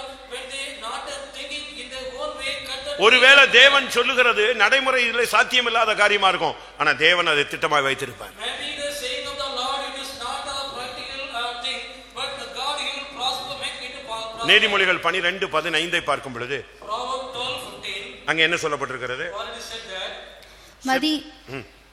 மதியீனனுடைய வழி அவன் பார்வைக்கு செம்மையாய் இருக்கும். ஆலோசனைக்கு செவி கொடுக்கிறவனோ ஞானம் உள்ளவன். ஆலோசனைக்கு செவி கொடுக்கிறவன் ஞானம் உள்ளவன். He that hearkeneth unto the counsel is wise. அடுத்து, நீ கர்த்தருடைய வார்த்தைக்கு செவி கொடுத்தால் அது உத்தமம். If you hearken unto the voice of God, it is upright. பலியை காட்டிலும் கீழ்ப்படிதல் உத்தமம். Than the sacrifice, obeying is ஆட்டுக்கரியினுடைய நினத்தை பார்க்கிலும் செவி கொடுத்தலே உத்தமம். 1 சாமுவேல் 15:22 அதே வசனம் தான். அதற்கு சாமுவேல், கர்த்தருடைய சத்தத்திற்கு கீழ்ப்படுகிறதை பார்க்கிலும் சர்வாங்க தகனங்களும் பலிகளும் கர்த்தருக்கு பிரியமாயிருக்குமோ? பலியை பார்க்கிலும் கீழ்ப்படிதலும் ஆட்டுக்கடாக்களின் இனத்தை பார்க்கிலும் செவி கொடுத்தலும் உத்தமம். செவி கொடுத்தல நீ வந்து கேட்கிற பாரு, ஆண்டவர் சொல்றத அதுதான் முக்கியம். you are obeying, hearing, whatever the Lord says, it is very important. ஏலியின் வீட்டிலே, கர்த்தருடைய வீட்டிலே சாமுவேல்ட்ட கர்த்தர் பேசுறார். சாமுவேலே சாமுவேலேன்னு அவன் என்ன சொன்னா? ஏலி என்ன சொல்லி கொடுத்தா? கர்த்தாவே சொல்லும், கர்த்தாவே சொல்லும், அடியேன் கேட்கிறேன். In the house of Eli, the Lord the Eli said, God saying, I will hear. செவி கொடுத்தல் தான் உத்தமம். It is the hearing that is upright. உன் மனைவி என்ன சொன்னா வாரான்னு நீ கொஞ்சம் கேளு. Whatever your wife is saying, what she is. உன் புருஷன் என்ன சொன்னா வாரான்னு கேளு. You are hearken unto the voice of your husband. உன் பிள்ளை என்ன சொல்ல வர்றான்னு கேளு. You hear what your child is going to say. கர்த்தர் உன்னிடத்துல என்ன பேச வர்றாருன்னு கொஞ்சம் நின்னு கவனி. You stand and watch what the God is going to say to you. நீ கர்த்தருடைய வார்த்தைக்கு கீழ்ப்படிந்தால் கர்த்தர் உன்மேல் சந்தோஷமா இருப்பார். If you obey to the word of God, God, He will please upon you. Saul கர்த்தருடைய வார்த்தைக்கு கீழ்ப்படியாத போன பொழுது கர்த்தர் சொன்னார், அவனை ராஜா வைக்கிறதுக்காக நான் மனஸ்தாபப்படுகிறேன், விசனப்படுகிறேன் சொன்னார். When the Saul was not obeying to the word of God, the God said, I have repented to keep Saul as a king. ஆனா கர்த்தருடைய வார்த்தைக்கு நீ செவி கொடுத்தீனா, If you hear to the voice of God, உபாகமம் 30 அதிகாரம் Deuteronomy chapter 30, 10 வசனத்தை பார்க்கும் பொழுது, when we see the verse 10, உன் தேவனாகிய கர்த்தருடைய சத்தத்திற்கு செவி கொடுத்து இந்த நியாயப்பிரமாண புஸ்தகத்தில் எழுதியிருக்கிற அவருடைய கற்பனைகளையும் அவருடைய கட்டளைகளையும் கை கொள்ளும் போதும், உன் தேவனாகிய கர்த்தரிடத்தில் உன் முழு இருதயத்தோடும் உன் முழு ஆத்மாவோடும் திரும்பும் போதும், கர்த்தர் உன் பிதாக்கள் மேல் சந்தோஷமாய் இருந்தது போல உன்மேலும் உனக்கு நன்மை உண்டாக திரும்பவும் சந்தோஷமாய் இருப்பார். கர்த்தருடைய வார்த்தைக்கு நீ செவி கொடுத்தால் கர்த்தர் உன்மேல் திரும்பவும் சந்தோஷமா இருப்பார். if you hear to the voice of God, again God will have the pressure upon you. அதுதான் கர்த்தர் சொல்ற வார்த்தை. That is the word said by the நீ Lord. என் வார்த்தைக்கு செவி கொடு, You hear my voice. நான் சொல்றதெல்லாம் நீ செய்யறதுக்கு ரெடியா இரு. Be ready to do whatever I ஆபிரகாம்ட்ட ஒரு நாள் சொன்னார், நீ இந்த ஊரை விட்டுரு. One day the Lord said to Abraham, leave this land. அதாவது அந்த ஊருக்கு பேரு என்னதான்? From that day, what was the name? Abraham விட்டு வந்த ஊருக்கு பேரு என்னதான்? What is the name of the land that left by Abraham? சொல்லுங்க. அந்த ஊருக்கு பேரே ஊர் தான். The name for that village, it is ஊர் என்னும் கல்தேயர் தேசத்தை விடுனாரு, விட்டான். leave the who that is Chaldees land, he left it. நான் காண்பிக்கும் தேசத்துக்கு போன்னு சொன்னார். He go to the place which I show, he said. உன் தகப்பன் வீட்டை விட்டுரு, Leave your father's house. உன் வீட்டை விட்டுரு, Leave your house. உன் தேசத்தை விட்டுரு, Leave your land. உன் இனத்தை விட்டுரு, You leave your உன் ஜாதியை விட்டுரு, உன் தேசத்தை விட்டுரு, உன் தகப்பன் வீட்டை விட்டுரு, என்னை பின்பற்றி வான்னு சொன்னார். leave your nation, leave your kindred, leave your father's house, he follow me, he said. கர்த்தர் அவனை கைவிடல. God did not forsake கர்த்தருடைய வார்த்தைக்கு செவி கொடுத்தவனை சீமானாய் கர்த்தர் மாற்றினார். those who hearken unto the voice of God, God made them as a rich man. அதனால தான் வேதம் சொல்லுகிறது, நீ என்னுடைய வார்த்தைக்கு செவி கொடு, அப்பொழுது நீ கீழாகாமல் மேலாவாய், வாளாகாமல் தலையாவாய் என்று கர்த்தர் சொன்னார். Hear my words, God says, you will not be because brought to low, you will be exalted, you will be a head and not the tail. உபாகமம் 28:14. இன்று நான் உனக்கு விதிக்கிற உன் தேவனாகிய கர்த்தரின் கட்டளைகளை கைக்கொள்ளவும் அவைகளின்படி நடக்கவும் அவைகளுக்கு செவி கொடுத்து வந்தால், அவைகளுக்கு நீ செவி கொடுத்து வந்தால் கர்த்தர் உன்னை வாளாக்காமல் தலையாக்குவார். அல்லேலூயா. நமக்கு எல்லாருக்கும் வாளாகாமல் தலையாகணும்னு ரொம்ப ஆசை. கீழே அந்த பாட்டை கேட்டாலே அல்லேலூயா போட்டுருவான். ஆனா நீ செவி கொடுத்தாதான் நீ தலையாவ, இல்லைன்னா நீ யாரா மாறுவ? வாளாதான் போவ. நான் சொல்லல, அதுவும் பைபிள். நான் உடனே சபிக்கிறேன்னு நினைச்சிடாதீங்க. அது அப்படி ஒரு வசனம் இருக்கா இல்லையா? நீ செவி கொடுக்காத பட்சத்தில் நீ யாரா இருப்பாய்? நீ தலையாகாமல். அப்படிலாம் வசனங்கள் தான் எல்லாமே அப்படி திருப்பி சொல்லுது. எந்த வசனம் இருக்கா? பைபிள்ல இருக்கா? உங்க பைபிள்ல இருக்கா? 44 உபாகமம் 28:44. அவன் உன்னிடத்தில் கடன்படான், நீ அவனிடத்தில் கடன்படுவாய். அவன் தலையாய் இருப்பான், நீ வாளாய் இருப்பாய். நான் சொன்னது சரியா இருக்கா? நீ கர்த்தருடைய வார்த்தைக்கு செவி கொடுத்தால் நீ தலையாவாய், இல்லைன்னா நீ செவி கொடுக்கலன்னா நீ வாளாதான். இந்த சபையிலையும் இருக்கலாம், உலகத்திலும் இருக்கலாம்.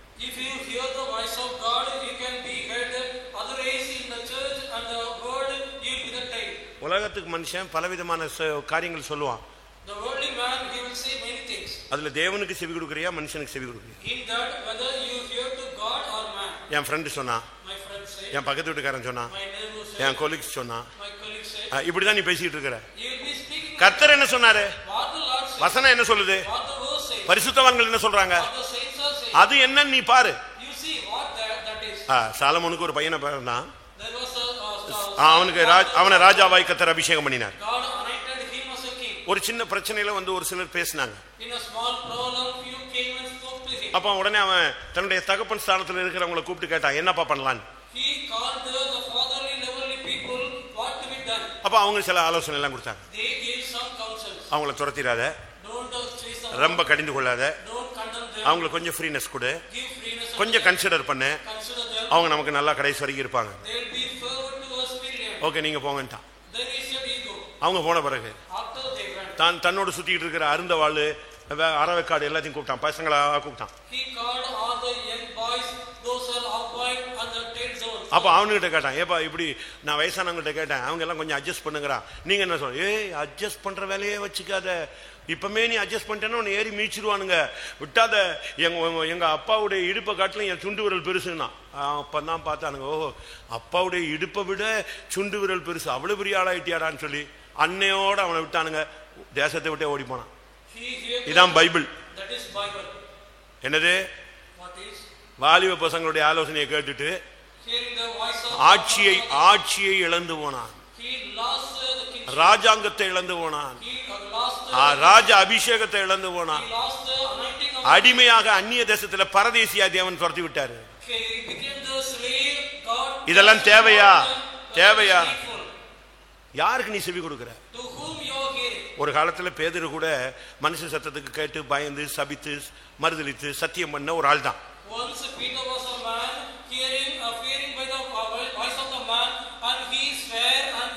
ஆனா அபிஷேகம் கிடைச்ச பிறகு அவன் சொல்றான், நான் தேவனுக்கு செவி கொடுக்கிறதா உனக்கு செவி கொடுக்கிறதான்ட்டான். டப்புன்னு திருப்பிட்டான் பாருங்க. பைபிளை தூக்கிட்ட பிறகு நீ பைபிளுக்கு கீழ்ப்படியணும். முந்தின காலங்களை விட்டு அபிஷேகம் பெற்றியா, ஆவியானவர் கீழ்ப்படி. சபைக்கு வந்துட்டியா, சபைக்கு கீழ்ப்படி. ஊழியத்துக்கு வந்துட்டியா, ஊழியத்துல கீழ்ப்படி. இதுதான் பைபிள். அப்போஸ்தலர் நடவடிக்கைகளை நீங்க பார்க்கும் பொழுது 4ஆம் அதிகாரம் 19ஆம் வசனத்துல இயேசுவின் நாமத்தை குறித்து பேசக்கூடாதுன்னு சொன்ன போது அவன் சொன்னான், அது எப்படி பேசாம இருப்பேன்?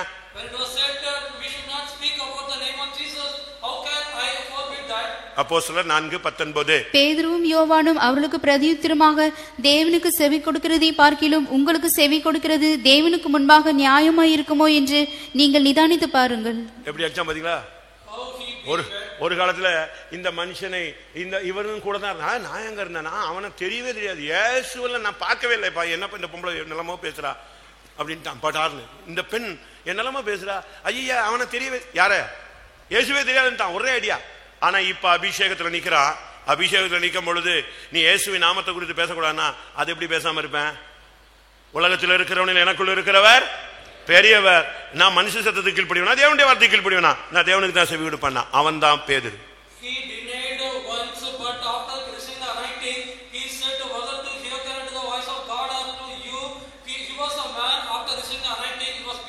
யாருக்கெல்லாம் செவி கொடுக்கலாம் அப்படின்னு நான் சில வசனங்கள் சொல்றேன். I say few verses to whom all we should hear. முதல்ல நான் சொன்னேன், Firstly, say, நீங்கள் செவி கொடுக்கவில்லை, you not hearken. செவி கொடுக்காததுனால As you are not hearken, சாபமும் ஆக்கினையும் உங்களுடைய வாழ்க்கையில தொடருது.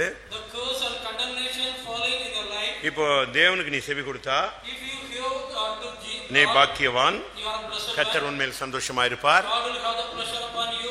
நீ வாளாகாமல் தலையாவாய், நீ கீழாகாமல் மேலாவாய். You will not become the tail, you will become head. You will not be low, you will be exalted. கர்த்தர் சொல்றாரு, யார் யாருக்கெல்லாம் நீ செவி கொடுக்கணும், To whom all you should hear, the Lord says. அதை நீ தெளிவான விதத்துல சத்தியத்தை நீங்க புரிஞ்சுக்கணும். You have to understand the truth well. செவி கொடுத்தா நீ என்னெல்லாம் பண்ணணும். If you hear what you should do. முதலாவது, Firstly, உன்னுடைய தகப்பனுக்கு கீழ்ப்படி. you should obey your நீ father. எங்கேயோ போய் கீழ்ப்படியறது இல்ல, நீ முதல்ல உன் வீட்டுல உன் தகப்பனுக்கு செவி கொடு. Not to obey somewhere else. Firstly, in your house, you have to obey your father. நீ இந்த சபையில இருந்துட்டு தாய் தகப்பனுக்கு கீழ்ப்படியலன்னா நீ சபையில என்ன பிரயோஜனம்? Being in the church and not obeying the father and mother, what is the use? ஒருவேளை உன் தகப்பன் வயதானவனா இருப்பான், ஆனா நீ கவனம் தான் பண்ணணும், அவனை அசட்டை பண்ணக்கூடாதுன்னு பைபிள் சொல்லு. உன் தாயை நீ அசட்டை பண்ணாதே. Maybe your father is an elderly one, you should not reject him. You don't neglect your mother. First நீதிமொழிகள் First Proverbs 23:22. 23:22. உன்னை பெற்ற தகப்பனுக்கு செவி கொடு, உன் தாய் வயது சென்றவள் ஆகும்போது அவளை அசட்டை பண்ணாதே. உன் தகப்பனுக்கு நீ செவி கொடு. You hearken unto your father. உலகத்துல சொல்றான், The word they say, தாயில் சிறந்த கோயிலும் இல்லை, there is no temple தந்தை greater சொல் than மிக்க மந்திரம் இல்லை. இங்க அப்பாவை யார் மதிக்கிறா? who is respecting the father. எத்தனை பேர் தாய் தகப்பனை மதிக்கிறீங்க? How many of you are respecting the நீ father? தாய் தகப்பனை மதிக்காம கடவுளை மதிக்கிறேன், ஊழியக்காரங்களை மதிக்கிறேன், அதெல்லாம் வேஸ்ட், அதெல்லாம் பொய், ஏமாற்று வேலை. Without respecting the father and mother, respecting the saints and the Bible என்ன சொல்லுது? it is no use. Bible என்ன சொல்லுது? What the Bible says. கண்ட சகோதரத்தில் அன்பு கூறாதவன் காணாத தேவனிடத்தில் எப்படி அன்பு கூறுவான்? He that not loveth the seeing brother, how can he love the God who முதல்ல உன் தகப்பனுக்கு கீழ்ப்படி. firstly obey your father. ஏசாவை கடைசி வரைக்கும் கர்த்தர் பாதுகாத்து கொண்டு போனதுக்கு காரணம் தோல்வி எல்லாம் இருந்தாலும் அவங்க அப்பா என்ன சொன்னாலும் செய்வான். Till the end, God protected the Esau. Till his end means whatever it was said by the father, he would do it. இஸ்ரவேல் ஜனங்கள் வனாந்திரத்தில் 40 வருஷம் போகும்போது ஏசாவின் தேசம் ஏதோம் தேசத்துக்கு வரும்பொழுது கர்த்தர் சொல்றாரு, அவன் தேசத்துல நீ காலே வைக்க கூடாது, வெளியே கூடி மரியாதையா போன்னு சொன்னார். யார? இஸ்ரவேல் ஜனங்களை. அவனை என்னுடைய ஆளு, அவன் வழியிலே நீ போகாது, அவனை டிஸ்டர்ப் பண்ணாதங்கிறார். அப்படி அதுக்கு காரணம் என்ன? தகப்பனுக்கு ரொம்ப க்ளோஸ் அவன். யாக்கோபு அம்மா பையன். ஏசா யாரு? ஒரு வீட்டுல இப்படித்தானே பிள்ளைகள்லாம் பிரிச்சு வச்சிருக்கிறோம். இது அம்மா மாதிரியே இருக்கு, எங்க அம்மா மாதிரியே இருக்குன்ட்டு அதையே தூக்கிட்டு அலைவான். அடுத்து பொண்ணு அது மாதிரி மூஞ்ச பெருமா. இது விசுவாசிகளையும் இப்படி வந்துருச்சு. Even in the believers it came. அப்படி இருக்க கூடாது. We should not be like that. ரெபெக்காவுக்கு யாக்கோபுனா உயிரை விட்டுருவா. For Rebecca Jacob himself, she used to lead the life. என்னதான் இருந்தாலும் ஈசாக்குக்கு யார் மேலதான் லைன் இருக்கும்? Whatever it may be upon Esau, என் மூத்த பையன் சும்மா ஹேர் ஸ்டைல் எல்லாம் பயங்கரமா இருக்கும். அவன் தான், நீ போய் எப்படியாவது அடிச்சுட்டு வந்துடுறா, நல்லா ஒரு சாப்பாடு ரெடி பண்ணி கொண்டு வாடா, போயிட்டு வாடா. my elder brother, his hairstyle is good. Whatever way you go and hunt and bring the meat. இந்த அம்மா வாசல் நின்று ஒட்டி கட்டிட்டே இருக்கு. This mother, she used to hear. என்ன மூத்தவனை கூப்பிட்டு என்னவோ பேசிட்டு இருக்காள், இந்த ஆளு கண்ணு தெரியாதவன் குருட்டு போய் என்னவோ கேட்கறானே அப்படின்ட்டு கிட்ட வந்து கேட்டுக்கிட்டே இருக்க. புருஷன் தான். The husband is a blind man. What he is saying to the elder brother, she used to hear to that. அவன் கண்ணு தெரியாம இவன் நிக்கிறத கவனிக்காம, வியாசா நீ போ, ஒரு அருமையான ஒரு வேட்டையாடி நல்ல என் டேஸ்ட்டுக்கு ஏற்ற மாதிரி ரெடி பண்ணி கொண்டு வாடா அப்படின்னா அவன் இதோ டேடின்னு வெளியே போனான். இந்த அம்மா பார்த்தா, எம்மாடி ஆசீர்வாதமே யாருக்கு போயிடுது? மூத்தவனுக்கு போயிட்டு போட்டுருக்கு. அப்ப நம்ம ஆளு யாரு? இளையவன். உடனே இவனை கூப்பிட்டு அவனுக்கு என்னெல்லாம் பண்ணா தெரியுமா? அவ சாதாரண பொம்பளை கிடையாது. She was not a normal woman. What are the things she done to the younger son? அவனுக்கு இருக்கிற உள்ளெல்லாம் எடுத்து போட்டு ஆட்டுக்குட்டி மாதிரியே அவனை மாதிரியே ட்ரெஸ்ஸை மாற்றி அதை போட்டு இதை போட்டு அவன் இருக்கானே. யாக்கோபு உலகத்திலேயே பெரிய மகா பெரிய பற்றி அவனுடைய அவங்க அப்பாடாச்ச. அவன் ஸ்மெல்லாம் நல்லதா இருக்கு, சத்தம் யாக்கோபின் சத்தமே அப்படிங்கிறான். இவ்வளவுக்கும் நடுவுல நின்று ஏமாத்திட்டு போயிட்டானே இவன்லாம் மன்னவன். எப்படி? நீ யாருக்கு செவி கொடுக்கிற? தகப்பனுக்கு நீ செவி கொடுக்கிறியா? உன் தாய் தகப்பன் வயசான போது அவங்கள மதிக்கிறியா? அவங்க வயசாயிரும்.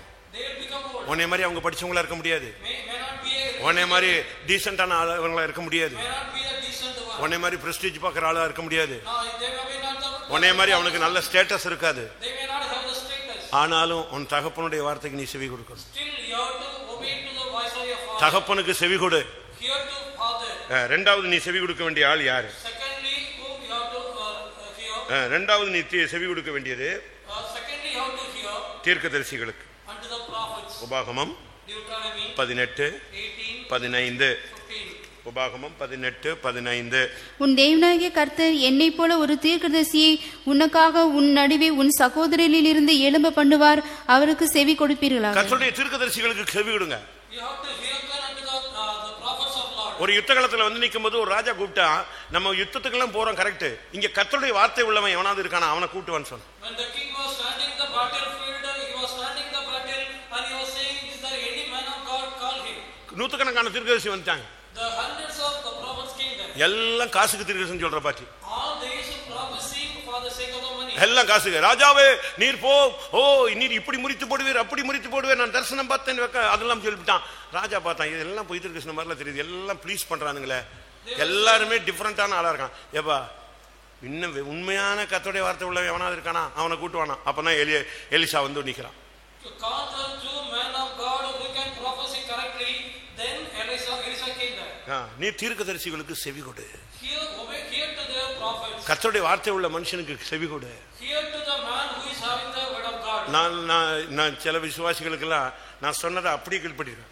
Unto some believers, whatever it is said, they will obey to that. அப்படியே The same way. At a time அப்படியே. At a time, இந்த கல்யாணம் வேண்டாம் அப்படின்னா டப்பு நிப்பாட்டிட்டு போயிட்டு இருக்கலாம். if this marriage is unwanted, they will stop the marriage. இந்த வீட்டை கட்டாத அப்படின்னா கட்ட மாட்டான். Don't build this house, they will இந்த வீட்டை வித்துரு அப்படின்னா வித்துருவான். sell this house means they will sell. ஒரு நாள் ஒரு நான் உங்களுக்கு சொல்லியிருப்பேன்னு நினைக்கிறேன். I would have said to you. அவங்க கூட பிறந்த அண்ணனுக்கு தம்பி ஒரு அவர் பிசினஸ்ல தான் கூட இருக்கனால ஒரு வீட்டை கட்டி கொடுக்குறாரு. Also go brother, as he was in the house, he built the house for him. இவர் வீட்டுக்கு ஒரு 4 பிளாட் தள்ளி. After 4 plots of his house. கல் வாங்கியாச்சு, Brought the மரம் வாங்கியாச்சு, purchased the wood. எல்லாம் ரெடி. Everything's ready. அது என்ன தச்சு செய்வாங்களா என்ன சொல்லுவாங்க அந்த ஸ்டார்டிங் அது செய்யறதுக்கெல்லாம் எல்லாம் ரெடி. இப்ப நான் போய் ஜெபிச்சா வீடு start. Everything's made ready. If I go pray, then the house will be started. எனக்கு ஃபோன் பண்றாரு. They rang up to me. Pastor நான் வர்றேன் உங்களை கூட்டு போறேன். என்னன்னு ஒரு ஜெபம் வந்து மட்டும் பண்ணிட்டீங்கன்னா வேலை உடனே தொடங்கிடும், எல்லாமே ரெடி அப்படின்னு சொன்னேன். You come and pray, all the works will be started, everything's all been prayed, prepared. He said to me. யாருக்குன்னு கேட்டேன். To whom I said. எங்க அண்ணனுக்கு கட்டி கொடுக்குறேன், என் வீட்டுக்கு பக்கத்துல ஒரு 4 பிளாட் தள்ளி நான் கட்டுறேன், நீங்க வந்து ஒரு ஜெபம் பண்ணிட்டீங்கன்னா போதும். To my elder brother, I am building the house. After 4 plots of my house, if you come and pray, it will be good. அப்போ நான் சொன்னேன், எனக்கு டக்குன்னு ஆண்டவர் சொன்னார் அந்த வீட்டை கட்டக்கூடாது. Our Lord said to me, you should not build the church. நீ முதல்ல நீ என்னை கூட்டு போக வராத, நீ வான்னு சொன்ன. Don't come to call me, you come here, I said. ஒரு பெரிய கோடீஸ்வரன். He was a millionaire. இப்பவும் கோடீஸ்வரனா இருக்கிறான். Even now also he is a millionaire. வந்தான் 2 வீலர்ல. He came in 2 wheeler. உட்கார வச்சு என்னன்னு கேட்டேன். I made him to sit down. I asked Lord. ஆண்டவர் சொல்றாரு அந்த வீடு அண்ணனுக்கு கட்ட வேண்டாம். Lord says you should not build that house for his brother. அங்க எல்லாரும் ரெடியா நிக்கிறாங்க. Everything ready, they are standing there. Sweet snacks எல்லாம் வாங்கியாச்சு. இப்போ நான் போய் ஜெபிச்ச உடனே எல்லாரும் கொடுத்துருவாங்க, உடனே வானம் தோண்டிடுவான், எல்லாமே ரெடி. அப்படியே தகச்சேன். நான் சொன்ன கத்தர் சொல்றாரு ரைட் ஓகே. அப்போ என்ன பண்றது, அவன்லாம் நின்றுட்டு இருக்கானு. பிரதர் பாஸ்டர் என் மேல பலி போடு, பாஸ்டர் இன்றைக்கு வரவில்லை, வீடு கட்டு. பாஸ்டர் சொல்ற அன்னைக்கு ஸ்டார்ட் பண்ணலான்ட்டாரு, ஒரே அடி அடிச்சிட்டாரு. 2011 நான் சொல்ற சம்பவம். அப்படியே கீழ்ப்படிஞ்சு போனாங்க. எங்க பாஸ்டர் எங்க? பாஸ்டர் வரல, இன்னைக்கு இந்த வீடு ஸ்டார்ட் பண்ணல, வேண்டாம் இன்னொரு நாள் பாத்துக்கலான்ட்டாரு. ஓகே அவங்க வேலைக்கு போங்க டப்புன்னு அப்படியே சட்டசபையை கழிச்சு விட்ட மாதிரி கழிச்சு விட்டு போயிட்டான் வீட்டுக்கு.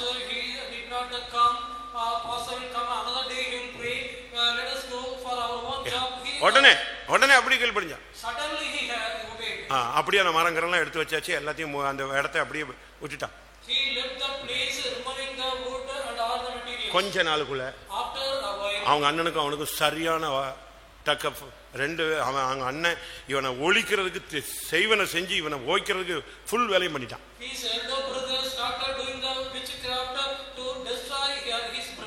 ஆனா நான் அன்னைக்கு சாயங்காலமே நான் சொன்னேன், இங்க வா உன்னுடைய அண்ணனுக்கு எவ்வளவு செய்யணும்னு வச்சிருக்கிற, வீடு கட்டி கொடுக்கணும்னு வச்சிருக்கல, எத்தனை லட்சம் கொடுக்கணும்னு வச்சிருக்க, இத்தனை லட்சத்துக்கு அதிகமாக இன்னும் போட்டு அவருக்கு ஒரு வீடு வாங்கி கொடுத்து அப்படின்னு சொன்னேன்.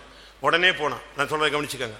அவன் போன உடனே அவங்க அண்ணன்ட சொன்னான், வீடு கட்டுறதுல அவ்வளோ இன்ட்ரெஸ்ட் இல்லை, கொஞ்சம் காசு கம்மியாக ஏதோ ஒன்று சொன்னான். அப்போ உனக்கு ஏதாவது வீடு வாங்கி தந்துட்டுமான், நான் இருக்கிற வீடே விற்பனைக்கு வருகுது அப்படின்னா டப்புன்னு அன்னைக்கு சாயங்காலமே அந்த வீடை வாங்கி அவனுக்கு கொடுத்தாச்சு.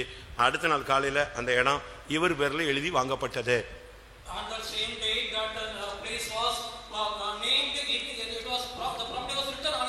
எல்லாம் முடிஞ்சிருச்சு. அண்ணனுக்கு தம்பிக்கும் பெரிய பிரச்சனை. அண்ணையோட கம்பெனி விட்டு போயிட்டாரு, 2 பேரும் பிரிஞ்சுட்டாங்க. இப்ப பக்கத்துல இருந்தா என்ன இருக்கும் சொல்லுங்க. பக்கத்துல உட்கார்ந்தா என்ன செஞ்சிருக்கோம்? பக்கத்துல இருந்து முள்ளு மாதிரி குத்திக்கிட்டே இருப்பான். இப்போ கொட்டாரக்கரை போயிட்டு வரும்போது நான் சிவகாசி போனேன். அதே இடத்துல சும்மா பிரம்மாண்டமான ஒரு மாளிகை கட்டியிருக்காங்க. நம்ம விசுவாசி என்ன டெடிகேஷன் பண்ணல, பார்த்துட்டு அசந்துட்டேன். எப்படி அன்னைக்கு கர்த்தர் சொன்னது சரியான, கர்த்தர் சொன்னதுக்கு நான் அப்படியே கீழ்ப்படிஞ்சேன். தீர்க்கதரிசிகளுக்கு கீழ்ப்படி, தீர்க்கதரிசிகளுக்கு செவி கொடு. முதலாவது நீ செவி கொடுக்க வேண்டியது உன்னை பெற்ற தகப்பனுக்கும் தாய்க்கும். இரண்டாவது கர்த்தருடைய வார்த்தை உள்ள மனுஷனுக்கு நீ செவி கொடு. மூணாவது பைபிளுக்கு நீ கீழ்ப்படி, வசனத்துக்கு செவி கொடு, வேதத்துக்கு செவி கொடு. ஏசாயா 1 அதிகாரம் 10 வசனம். ஏசாயா 1:10. சோதோமின் அதிபதிகளே, கர்த்தருடைய வார்த்தையை கேளுங்கள். குமராவின் ஜனமே, நமது தேவனுடைய வேதத்துக்கு செவி கொடுங்கள். தேவனுடைய வேதத்துக்கு செவி கொடு. உனக்கு சரியான கவுன்சிலிங் கிடைக்கலையா, பைபிள் எடுத்து உட்கார்ந்து படி. நம்ம இந்த பைபிள்ல தான் மொத்தமா அப்படியே அதிகாரம் மாதிரி அப்படியே போயிருக்கு. ஆர்சி பைபிள் நீங்க எடுத்தீங்கன்னா அந்த ஒவ்வொரு சம்பவத்துக்கு முன்னால அது மேல என்ன செஞ்சிருக்கும், குறிப்பு இருக்கும். அடுத்து கீழே என்ன வருது, சப்ஜெக்ட் என்னங்கறது அழகா சொல்லிக்கிட்டே இருக்கும். அப்போ அந்தந்த சப்ஜெக்ட்டுக்கு அதை படிச்சுக்கலாம். கடன் வாங்குறது, கடன் கொடுக்கிறது, பைபிள் அந்த ஆர்சி பைபிள்ல சூப்பரான அனுபவங்கள்லாம் இருக்கு. சீராக் ஆகமம், அடுத்து என்னது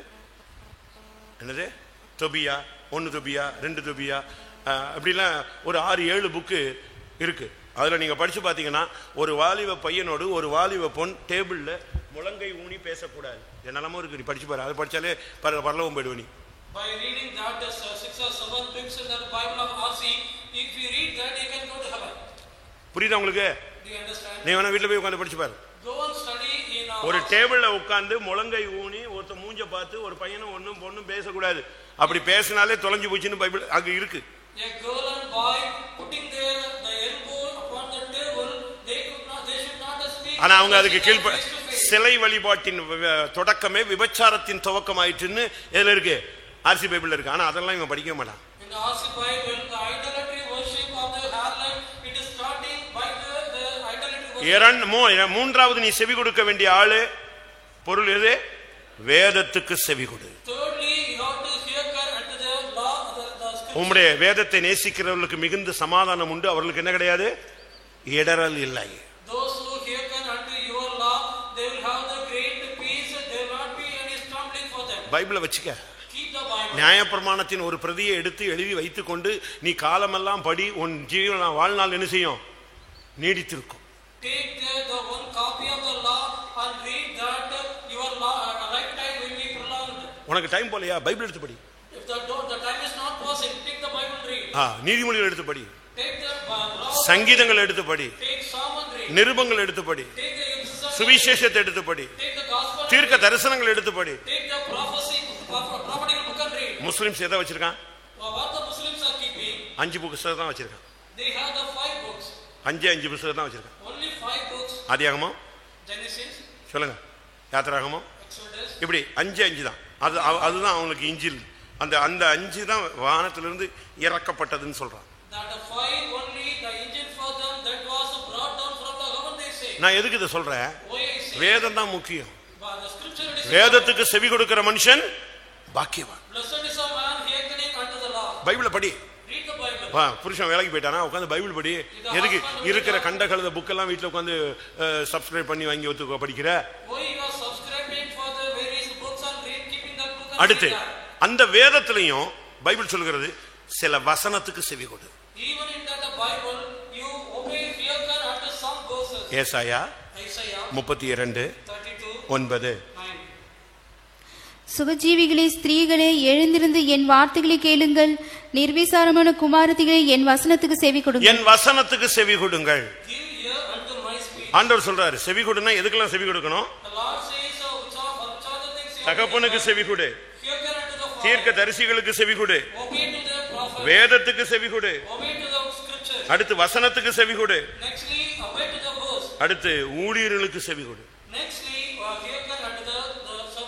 அப்போஸ்தலர்களுக்கு செவி கொடு. அப்போஸ்தலர் 2:14. அப்பொழுது பேதுரு 11 கூட நின்று அவர்களை நோக்கி உரத்த சத்தமாய், யூதர்களே, எருசலேமில் வாசம் பண்ணுகிற ஜனங்களே, நீங்கள் எல்லாரும் அறிந்து கொள்வீர்களாக என் வார்த்தைகளுக்கு செவி கொடுங்கள். பேதுரு பிரசங்கம் பண்றாங்க. முதல் பிரசங்கம் பேதுருடைய ஃபர்ஸ்ட் அந்த கன்னி பேச்சு அன்னைக்கு தான் ஸ்டார்ட் ஆகுது. முதல் பிரசங்கம் தேவனை அறிந்தவர்களே எனக்கு செவி கொடுங்கள். அந்த பிரசங்கம் முடிஞ்சது. ஜனங்கள்லாம் சொன்னாங்க நாங்கள் என்ன செய்ய வேண்டும். உடனே அவன் சொன்னான் அன்னைக்கு 3000 பேர் ரட்சிக்கப்பட்டாங்க. உன்னுடைய ஊழியனுக்கு செவி கொடு, ஏனென்றால் அவன் உன்னுடைய ஆத்மாவுக்கு உத்தரவாதம் பண்ணுகிறவனாய் விழித்திருக்கிறான், அதுக்கு கீழ்ப்படி.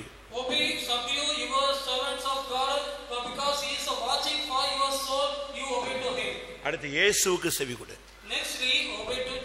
மத்தேயு 17:5.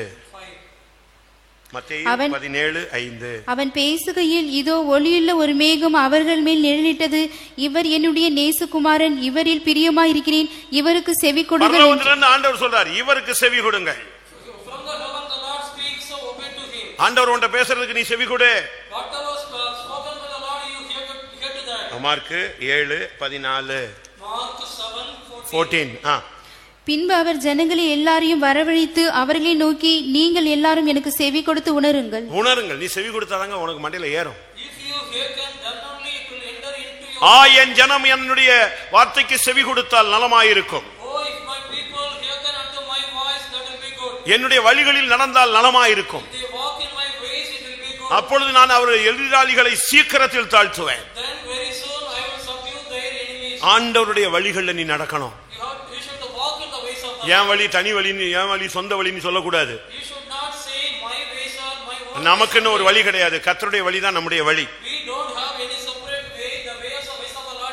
139 சங்கீதத்தில் தாவீது என்ன சொல்றான்?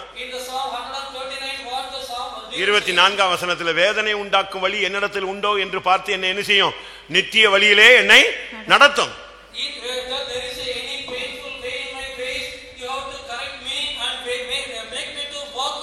இந்த சபைக்குள்ள வந்துட்டியா? இந்த வழி பரிசுத்த வழி. இது ஒரு ஹைவே, இது ஒரு ராயல் பாத், இது ஒரு பெருவழி. ஏசாயா தீர்க்கதரிசன புஸ்தகம் 35:8 படி ஒரு பெரிய பெரும்பாதையான ஒரு வழி உண்டு, அது பரிசுத்த வழி என்று எண்ணப்படும். லூக்கா 1:79 வசனத்தை பார்க்கும் பொழுது இது சமாதான வழி. இந்த வழிகளில் நீ நடக்கணும். நித்திய வழிகளில் நடக்க உங்களை ஒப்பு கொடுங்கள்.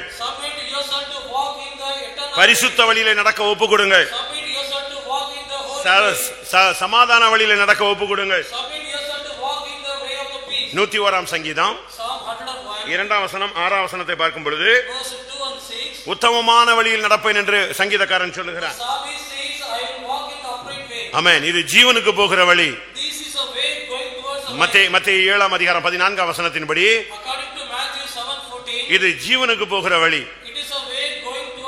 இந்த வழியில நீ நடந்தால் என்ன நடக்கும்? நல்ல கவனிங்க, கர்த்தருடைய வழிகளில் நடந்தால். நான் இவ்வளவு நேரம் பேசினது செவி கொடுத்தால். செவி கொடுக்கிறது மட்டுமல்ல, அதுக்கு பிறகு நீ அந்த வழியில நடக்கணும். Not only hearkening to that, afterwards you have to walk in that. அதுல நீ நடந்தால் If you walk in that, உனக்கு என்ன கிடைக்கும்? what will be done? 128 சங்கீதம் Psalm 128, முதலாம் வசனம். first verse. கர்த்தருக்கு பயந்து அவருடைய வழியில் நடக்கிற மனுஷன் யாரு? பாக்கியவான். உனக்கு பாக்கியமும் நன்மையும் உண்டாயிருக்கும். உன் கையின் பிரயாசங்களை நீ சாப்பிடுவாய். உன் மனைவி எப்படி இருப்பா, உன் குழந்தை எப்படி இருக்கும், அதெல்லாம் இருக்கான்னு பாரு. You see there, blessed is everyone that feareth the Lord and walk in his ways. 1 ராஜாக்கள் 3ஆம் அதிகாரம் 14ஆம் வசனத்தை பார்க்கும்போது First King chapter 3 verse 14. அங்க என்ன சொல்லப்பட்டிருக்கிறது? All this said there. உன் நீ தகப்பனாகிய சீக்கிரமா சாகாம நல்லா கூட கொஞ்ச நாள் இருந்து நல்ல குடும்பம் கோத்திரம் சபை வருகை வரைக்கும் பார்க்கணும்னு ஆசைப்பட்டினா கர்த்தருடைய வழியில் நட. If you want to see, not to die soon and walk to see your all. 1 ராஜாக்கள் 3:14. உன் தகப்பனாகிய தாவீது நடந்தது போல நீயும் என் கட்டளைகளையும் என் நியமங்களையும் கைக்கொண்டு என் வழிகளில் நடப்பாயாகில் உன் நாட்களை நீடித்திருக்க பண்ணுவேன் என்றார். நீ என் வழியில நடந்தேன்னா உன்னை பாதி வயசுல எடுக்க மாட்டேன், அரைகுறை வயசுல நீ சாக மாட்ட. If you walk in my way, I will not make you the half time period. உனக்கு கர்த்தர் உன் வாழ்நாளை நீடித்திருக்க பண்ணுவார். God will lengthen your days of your life. உபாகமம் 30ஆம் அதிகாரம் Deuteronomy chapter 30. 16ஆம் வசனத்தை பார்க்கும்போது When we see the verse 16. கர்த்தருடைய வழிகள் நடந்தா உன் வாழ்க்கை ஆசீர்வாதமா மாறும். If you walk in the ways of God, your life will be blessed. நீ பிழைத்து பெருகும்படிக்கு நீ சுதந்திரிக்க போகிற தேசத்தில் உன் தேவனாகிய கர்த்தர் உன்னை ஆசீர்வதிக்கும்படிக்கும் நீ உன் தேவனாகிய கர்த்தரில் அன்பு கூறவும் அவர் வழிகளில் நடக்கவும் அவர் வழிகளில் நடந்தா கர்த்தர் உன்னை ஆசீர்வதிப்பார். உபாகமம் 30:16 சொல்லப்பட்டிருக்கிறது. It is said that Deuteronomy chapter 30 verse 16. இன்னைக்கு எத்தனை பேர் இப்படி இருக்கிறோம்? Today how many of us are like that? உன்னுடைய வழி எங்க இருக்கு? Where is your way? நீ போகிற வழியில நீ பரலோகத்துக்கு வந்துருவியா?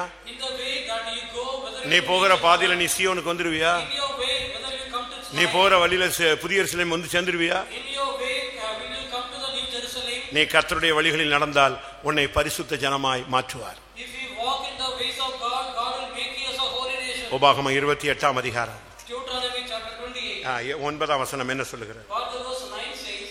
நீ உன் தேவனாகிய கர்த்தரின் கட்டளைகளை கைக்கொண்டு அவர் வழிகளில் நடக்கும்போது கர்த்தர் உனக்கு ஆணையிட்டபடியே உனக்கு தமக்கு பரிசுத்த ஜனமாக நிலைப்படுத்துவார். உன்னை பரிசுத்த ஜனமாய் நிலைப்படுத்துவார். He will establish you as a holy people. நீ கர்த்தருடைய வழியில நடந்தேனா உன்னை பரிசுத்த ஜனம். பாருங்க, நீங்க அந்த அருமையான வார்த்தைகளை நீங்கள் கவனிக்கணும். If you walk in the ways of the God, you will be holy nation. கர்த்தருடைய வழியில நடந்தா நீ பாக்கியவான். If you are walking the ways of God, you are blessed. கர்த்தருடைய வழியில நடந்தா நீ ஆசீர்வதிக்கப்பட்டிருப்பாய். If you walk in the ways of God, you will be கர்த்தருடைய வழிகளில் நடந்தா உன் வாழ்நாள் நீடிக்கும். If you walk in the ways of Lord, your days will be. கர்த்தருடைய வழிகளில் நடந்தா நீ பரிசுத்த ஜனமாய் உன்னை நிலைப்படுத்துவார். If you walk in the ways of the Lord, God will establish you as a holy people. அது மாத்திரமல்ல, Not only that. நீ கர்த்தருடைய வழிகளில் நடந்தா பரலோகத்துல உனக்கு உலாவுறதுக்கு ஒரு இடம் கிடைக்கும். If you have the walk in the ways of God, you will have the place in the heaven to walk in. சகரியா 3ஆம் அதிகாரம் Zechariah chapter 3. 7ஆம் வசனம் என்ன சொல்லுது? So verse 7 what it says. சேனையின் கர்த்தர் உரைக்கிறது என்னவென்றால் நீ என் வழிகளில் நடந்து என் காவலை காத்தால் நீ என் ஆலயத்தில் நியாயம் விசாரிப்பாய் என் பிரகாரங்களையும் காவல் காப்பாய் இங்கே நிற்கிறவர்களுக்குள்ளே உலாவுகிறதுக்கு இடம் நான் பரலோகத்துல உனக்கு ஒரு அருமையான ஒரு இடம் தருவேன். I will give a beautiful place in heaven for you. அது மாத்திரமல்ல, Not only that. உனக்கு நிலையான வீட்டை நான் கட்டுவேன். I will build a steadfast house for you. 1 ராஜாக்கள் First King 11:38. 38. 1 ராஜாக்கள் 11:38. நான் உனக்கு கட்டளையிட்டதை எல்லாம் நீ கேட்டு கை கொண்டு நீ என் வழிகளில் நடந்து என் வழிகளில் நடந்து என் தாசனாகிய தாவீது செய்தது போல என் கட்டளைகளையும் என் கற்பனைகளையும் கை கொள்ளும்படிக்கு என் பார்வைக்கு செம்மையானதை செய்கிறதுண்டானால் நான் உன்னோடு இருந்து நான் தாவீதுக்கு கட்டினது போல உனக்கும் நிலையான வீட்டை கட்டுவேன். I will build thee அல்லேலூயா. என் ஜனம் எனக்கு செவி கொடுத்தால் நலமாயிருக்கும், என் வழிகளில் நடந்தால் நலமாயிருக்கும். நான் அவர்கள் சத்துருக்களை சீக்கிரத்தில் தாழ்த்தி அவர்கள் எதிராளிகளை நான் சீக்கிரத்திலே ஒன்றுமில்லாமல் ஆக்கி விடுவேன். Oh, if my people hearken unto my voice and walk in my ways, very soon I will subdue all thy enemies and I will make. ஒருவேளை இதுவரை நீ செவி கொடாமல் இருந்திருக்கலாம். Sometimes you might have not hearken. இனிமேல் செவி கொடுக்க ஒப்புக்கொடு. Somebody else have to hearken. நீ செவி கொடுத்தால் பாக்கியவனாய் மாறுவாய். If you hearken, you will be. நீ செவி கொடுத்தால் நீ வாளாகாமல் தலையாவாய். If you hearken, you will not become a tail, you will become a head. வசனத்துக்கு செவி கொடு. Hearken unto the word. வேதத்துக்கு செவி கொடு. Hearken unto the law. உன் தகப்பனுக்கு செவி கொடு. Hearken unto your father. தீர்க்கதரிசிகளுக்கு செவி கொடு. Hearken unto the prophet. அப்போஸ்தலருக்கு செவி கொடு. Hearken unto the apostle. இயேசுவுக்கு செவி கொடு. Hearken unto Jesus. நீ அப்படி செவி கொடுத்தால் If you hearken like that. எதுக்கெல்லாம் செவி கொடுக்கணும்னு இன்னொரு வசனம் இருக்கு. There is another 14 காரியங்களுக்கு நீ செவி கொடுக்கணும். You have to hearken unto 16 things. அதெல்லாம் நீங்க ட்ரையல் பண்ணிட்டீங்கன்னா நீங்க சியோனா மாறிடுவீங்க, எருசலேமா மாறிடுவீங்க. If you tried these all the things, you will become Zion and Jerusalem. வீட்ல கூட போய் உட்கார்ந்து படிச்சு பாரு. Go and read that in the house. Luca Luke 6ஆம் அதிகாரம் chapter 6 27 ல இருந்து 38 வரைக்கும் நீங்க வீட்ல போய் உட்கார்ந்து படிங்க. from verse 27 to 38. Go home and read that. வாசிங்க, அந்த 27 மட்டும் வாசிங்க. எனக்கு செவி கொடுக்கிற உங்களுக்குள்ளே நான் சொல்லுகிறேன், உங்கள் சத்துருக்களை சிநேகியுங்கள். எனக்கு செவி கொடுக்கிற உனக்கு நான் சொல்றேன் அப்படின்னு கர்த்தர் இயேசு சொல்றாரு. ஒரு 14-15 காரியம் சொல்றாரு. He hearken unto me, the Lord Jesus was saying 16 or 17 things about that. ஒரு 4 வாசிங்கள கொஞ்சம் சூடா இருக்கும், காரசாரமா இருக்கும். வாசிங்க பார்க்கலாம். உங்களை சத்துருக்களை சிநேகியுங்கள், ஸ்டார்டிங் எப்படி இருக்கு? உங்களை பகைக்கிறவர்களுக்கு நன்மை செய்யுங்கள், உங்களை சபிக்கிறவர்களை ஆசீர்வதியுங்கள், உங்களை நிந்திக்கிறவர்களுக்காக ஜெபம். சபிக்கவே வேண்டாம், முறைச்சு பார்த்தாலே நீ சபிச்சிடுறியே. You are cursing by showing the face. ஒரு இடத்துல ஒரு சண்டை நடந்துச்சு. There was a quarrel in a place. எங்க ஃபேமிலியில தான் சொல்றேன். It was in my நான் ஒரு ஊருக்கு போயிருந்தேன். அங்க சண்டை எல்லாம் ஸ்டார்ட் ஆயிடுச்சு. அருவாள்லாம் தீட்டுறாங்க. அந்த மரத்துல அந்த சீனிக்கல் போட்டு தீட்டுறான். எல்லாம் என்னன்னு கேட்டா, நான் வரும்போது அவன் துப்பிட்டான். அவன் சொல்றான், நான் சும்மா துப்புன, இந்த நேரத்துல இவன் பட்டு வந்து தொலைஞ்சிட்டு இப்ப சண்டை போடுறான், மும்புழுக்கிறான். துப்புனது இவன் கவனிக்காம துப்ப, அந்த நேரத்துல என்னது யார் வரா? குருவி உட்கார எது விழுந்துருச்சு? பனம்பழம் விழுந்த கதையில. இல்ல என்னையே தான் பார்த்தான், என்னையே தான் பார்த்தான். அட கண்ணு இருந்தா பார்க்கத்தான் செய்வான். குருட்டு பயிலாவா இருக்க முடியும்? என்ன சொல்றீங்க? பைபிளை படிச்சு பாரு. 14 காரியங்கள். இது நீ தெளிவாயிட்டேன்னா நீ யாரா இருந்தாலும் சீயோன் போயிடுவ. 14 things. மறுபடியும் வாசிங்க. உன்னை ஒரு கன்னத்தில் அறைகிறவனுக்கு மறு கன்னத்தையும் கொடு. யாராவது ஒரு ஊழியக்காரன் இப்படி பண்ணிருக்கான்னு சொல்லுங்க, ஒரு விசுவாசி பண்ணிருக்கான்னு சொல்லுங்க, சொல்லுங்க. அன்னைக்கு ஒரு சண்டையை பார்த்தேன் வீடியோல. அடையப்பா, இந்த பொண்ணு அந்த முடிய பிடிச்சிட்டா, அவ இவன் முடிய பிடிச்சிட்டா, 2 பேருக்கு விட முடியல. எப்படி இருக்கும்? இவ விட்டா அவ அடிச்சிருவா, அவ விட்டா இவ அடிச்சிருவா. அதனால 2 பேரும் ஒரே ஸ்டைல்லே நிக்குதுங்க. அப்பதான் யோசிச்சேன், பைபிள்ல கூட இப்படி இருக்கு. 2 வாலிபர்கள் சண்டை போட்டு விட்டான், 2 பேரும் ஒருத்தர் 2 பேரும் செத்து போயிட்டான். முடிஞ்சு உனக்கு. நீங்க வீட்டுல போய் உட்காந்து படிச்சு வர ரொம்ப இன்ட்ரெஸ்டான சப்ஜெக்ட். ஆனா சத்தியம். நான் காலைல உட்காந்து எத்தனை எண்ணி பார்த்தேங்க. இதெல்லாம் நீ செவி கொடுக்கிறவன், இதெல்லாம் நீ செய்யணும். இல்ல நீ செவிடு. நீ ஒரு செவிட்டு விரியன். சபைக்குள்ள இருக்கிற ஊழியத்தில் இருக்கிற ஒரு செவிட்டு விரியன். கர்த்தர் சொல்றாரு, உன் எதிராளிகளை நான் சீக்கிரத்தில் தாழ்த்துவேன். யார் இந்த எதிராளி? பக்கத்து வீட்டுக்காரனா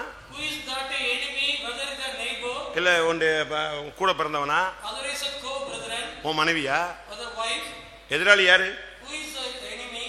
1 பேதுரு 5:8 பாருங்க. 1 பேதுரு 5:8.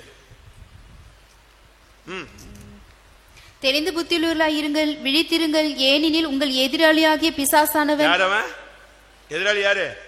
பக்கத்து வீட்டுக்காரன் மனைவி இல்ல, அவனுக்குள்ள இருக்கிற பிசாசு. அவன் தான் உனக்கு விரோதமான ஆளு. அது மாத்திரம் இல்ல, மத்தேயு 5:25 பார்க்கும்போது உன்னை பனிஷ்மெண்ட் பண்ணணும்னு காத்து கிடக்கிறான் பாரு, அவன் தான் எதிராளி. மத்தேயு 5:25. எதிராளி உன்னை நியாயாதிபதியின் இடத்துக்கு ஒப்பு கொடாமலும், நியாயாதிபதி உன்னை சேவகனிடத்தில் ஒப்பு கொடாமலும், சேவகன் உன்னை நீ சிறைச்சாலையில் வைக்கப்படாமலும். எப்படி உன்னைய போய் கம்ப்ளைண்ட் கொடுத்து பனிஷ் பண்ணி உன்னை தள்ளி எங்கேயாவது கொண்டு போய் தள்ளுற அளவுக்கு அவன் தான் எதிராளி. அடுத்து லூக்கா 18ஆம் அதிகாரம். நான் இப்ப எதிராளி ஒரு 4 எதிராளியை சொல்லுவேன். அதுல 1 பிசாசு, 2வது உனக்கு விரோதமா உன்னைய பனிஷ் பண்றதுக்காக பிரச்சனை பண்ணிக்கிட்டே இருக்கிற ஒரு ஆளு. லூக்கா 18:3 படி, அந்த பட்டணத்திலே ஒரு விதவையும் இருந்தால் அவனிடத்தில் போய் எனக்கும் என் எதிராளிக்கும் இருக்கிற காரியத்தில் எனக்கு நியாயம் செய்ய வேண்டும் என்று விண்ணப்பம் பண்ணினான். எதிராளி என்ன பண்றான்? அநியாயம் செய்யறான். எதிராளின்னு சொன்னா அநியாயம், உனக்கு விரோதமா அநியாயம் செய்யறவன். பழைய ஏற்பாட்டில் நீங்க பார்க்கும்போது ஏசாயா 50:8 பார்க்கும் பொழுது, யார் எனக்கு எதிராளி? எனக்கு முன் வரட்டும். யார் சொல்றா? தீர்க்கதரிசி சொல்றான் பாருங்க. பைபிள் இருக்கவங்க எல்லாம் பாருங்க, ஏசாயா 50ஆம் அதிகாரம் 8ஆம் வசனம். என்னை நீதிமான் ஆக்குகிறவர் சமீபமாய் இருக்கிறார், என்னோட வழக்காடுகிறவன் யார்? யார்? வாசி. ஏகமாய் நிற்போமாக, யார் எனக்கு எதிராளி?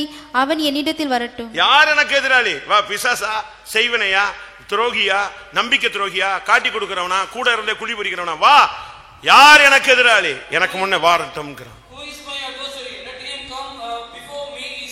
நீ தேவனுக்கு செவி கொடு, தேவனுடைய வழிகளில் நட. இந்த யுத்தம் தேவனுடையதா மாறும். யாரை பத்தியும் பயப்படாது, எவனை பத்தியும் பயப்படாது. தேவன் நம் பட்சத்தில் இருந்தால் நமக்கு விரோதமாக இருப்பவன் யார்? தேவன் உன் கூட இருக்கும்போது உன்னை அவன ஒருத்தனும் அசைக்க முடியாது. உன் தலையில முடி வரைக்கும் எண்ணி வச்சிருப்பார்.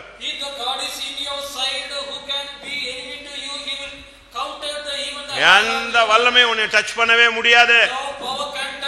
உன்னை தொடுகிறவன் என் கண்மணியை தொடுகிறான். நீர் செய்ய வேண்டியது 2 காரியம். ஒன்னு என்னது? என் ஜனம் எனக்கு செவி கொடுக்கணும், என் ஜனம் என் வழிகளில் நடக்கணும். கர்த்தர் உனக்கு செய்ய போறது என்னது? சீக்கிரத்தில் எதிராளியை தாழ்த்தி ஆண்டவர் தன் கையை அவனுக்கு விரோதமாய் திருப்புவார். ஆமென். எல்லாரும் கண்களை மூடுவோம். கர்த்தருடைய வார்த்தை இன்னைக்கு, என் ஜனம் எனக்கு செவி கொடுக்கணும், என் ஜனம் என்னுடைய வழிகளில் நடக்கணும். நான் இனிமேல் சத்துருவை தாழ்த்த போகிறேன். இன்னும் 1 வருஷம் கழிச்சு அல்ல, 2 வருஷம் கழிச்சு அல்ல. என்னது? எப்போ? எப்பொழுது? சீக்கிரத்தில் நான் தாழ்த்துவேன். இந்த வசனம் எனக்கு புரியுதுன்னு சொல்றவங்க கண்ண மூடி முழங்கால் போடுங்க. மத்தவங்க எல்லாம் உட்கார்ந்துக்கங்க, இல்லைன்னா எழும்பி போயிடுங்க, எஸ்கேப் ஆயிடுங்க.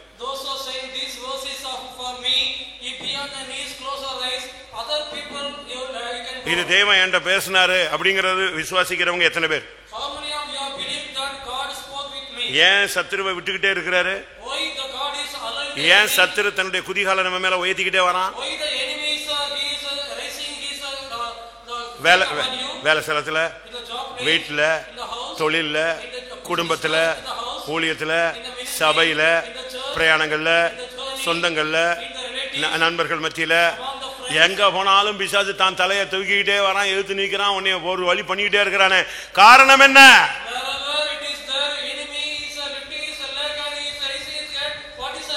இன்றைக்கு கர்த்தர் உனக்கு சொல்றாரு, நான் அந்த எதிராளியை பாத்துக்கிறேன், அவனை நான் அந்த பிசாசை பாத்துக்கிறேன், அந்த கெர்ச்சிக்கிற சிங்கத்தை நான் பாத்துக்கிறேன், உனக்கு விரோதமா அநியாயம் செய்கிறவனை நான் பார்த்துக் கொள்கிறேன், உனக்கு விரோதமாய் பேசுகிறவனை, உன்னை பனிஷ்மென்ட் பண்ண விரும்புகிறவனை நான் பார்த்துக் கொள்கிறேன். நீ எனக்கு செவி கொடு, என் வழிகளில் நட. நீ பார்த்துக் கொண்டிருக்கும் பொழுது சீக்கிரத்தில் உன் எதிராளியை நான் உனக்கு முன்பாக தாழ்த்தி போடுவேன். ஹல்லேலூயா. இப்பொழுது ஒரு அபிஷேகம் உங்கள் மேல் வந்து இறங்கட்டும். அது என்ன அபிஷேகம்? கர்த்தருடைய வார்த்தைக்கு செவி கொடுக்கிறதுக்கு ஒரு அபிஷேகம் வேணும். என் வாசற்படியில காத்திருந்து, கதவு நிலை அருகே காத்திருந்து செவி கொடுக்கிற மனுஷன் பாக்கியவான். அந்த அபிஷேகம் உன் மேல வரட்டும்.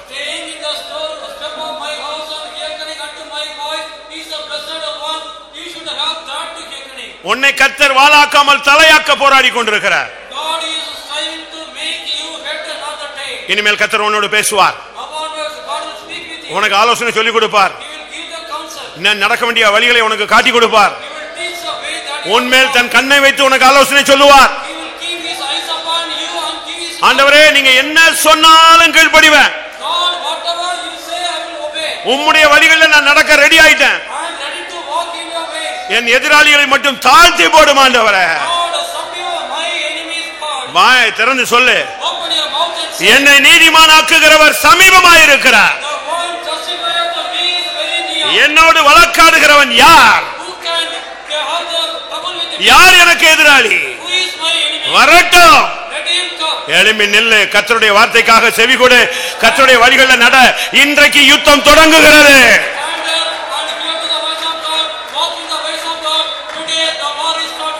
உன் கண்கள் காண, உன் காதுகள் கேட்க, நீ அதிசயப்பட, எல்லாரும் ஆச்சரியப்பட தேவ நாம மகிமைக்காக உன் சத்துருவை கர்த்தர் சீக்கிரத்தில் தாழ்த்த போகிறார்.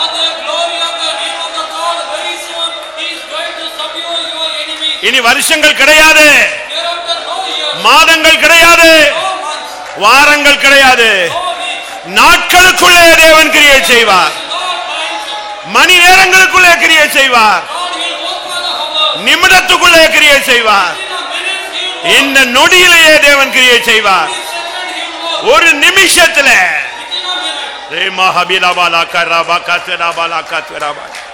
ஹல்லேலூயா.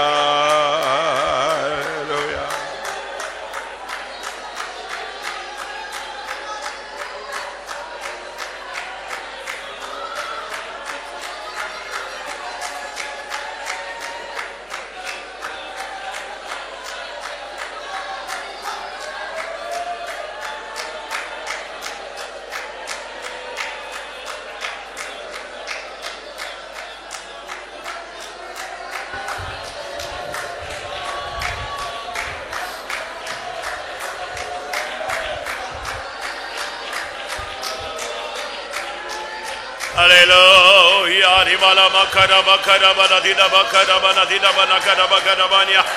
Rimani vana bavshana bana bana. Hallelujah. Rivala bana dina bana kara vikara bana dina bana dina bana dina bana kara makara bania.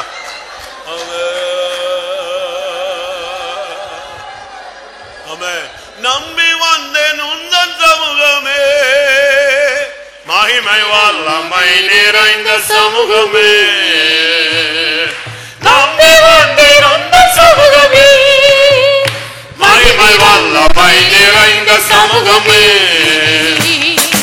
என் முகம் நான் கண்டு இந்த சத்தம் கேட்டு இயேசுவே உதித்து செய்வேனே, என் முகம் நான் கண்டு இந்த சத்தம் கேட்டு இயேசுவே உதித்து செய்வேனே. நம்பி வந்தே அந்த சமூகமே, மகிமை வல்லமை நிறைந்த சமூகமே, நம்பி வந்தே அந்த சமூகமே, மகிமை வல்லமை நிறைந்த சமூகமே, இன்னும் கண்கள் கண்டு இந்த சத்தம் கேட்டு இயேசுவே சித்து செய்வேனே, இன்னும் கண்கள் கண்டு இந்த சத்தம் கேட்டு இயேசுவே சித்து செய்வேனே,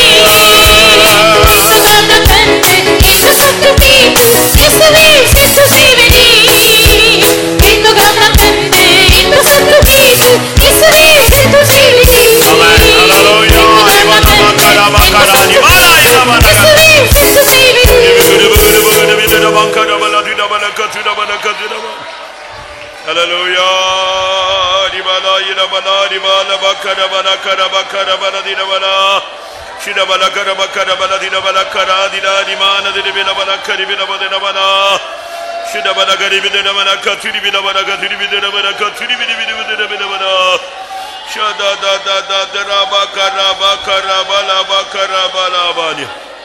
ஆம், எல்லா குடும்பங்களிலும் பிரச்சனைகள். ஒவ்வொரு தனிப்பட்ட ஊழியர்கள் விசுவாசிகள் எல்லாரையும் விசாரிச்சிங்கன்னா ஒவ்வொருத்தருக்கும் விரோதமாக பிசாசு ஒவ்வொரு விதமான விதத்தில் கிரியை செய்கிறான். அவங்களுக்கு சூழ்நிலைகள் சரியில்லை, அவங்களுடைய வாழ்க்கை சரியில்லை, குடும்பம் சரியில்லை, வேலை சரியில்லை, தொழில் சரியில்லை, எல்லாமே அவங்களுக்கு எதிரடையாகவே போராடிக்கிட்டு இருக்கு. ஒன்றில் தப்புனா ஒன்றில் மாட்டினான், ஏதாவது ஒரு பிரச்சனையில் தூக்கி தலை போய்கிட்டே இருக்கு. டெய்லி கண்ணீரின் பாதையில் போகிற ஜனங்கள் இருக்கிறார்கள். இதுக்கு ஒரு முடிவு உண்டாகணுமா? உன் எதிராளியை கர்த்தர் தாழ்த்தணுமா? ஆமே, நீ என் வார்த்தைக்கு செவி கொடு, என் வழிகளில் நட. நான் இன்றைக்கு உன் சத்துருவை கீழ்படுத்துவேன், நாளைக்கு அல்ல, இன்றைக்கே. ஹல்லேலூயா. எத்தனை பேர் விசுவாசிக்கிறீங்க? இன்றைக்கே உன் சத்துருவை சீக்கிரத்திலே தாழ்த்தி போடுவார்.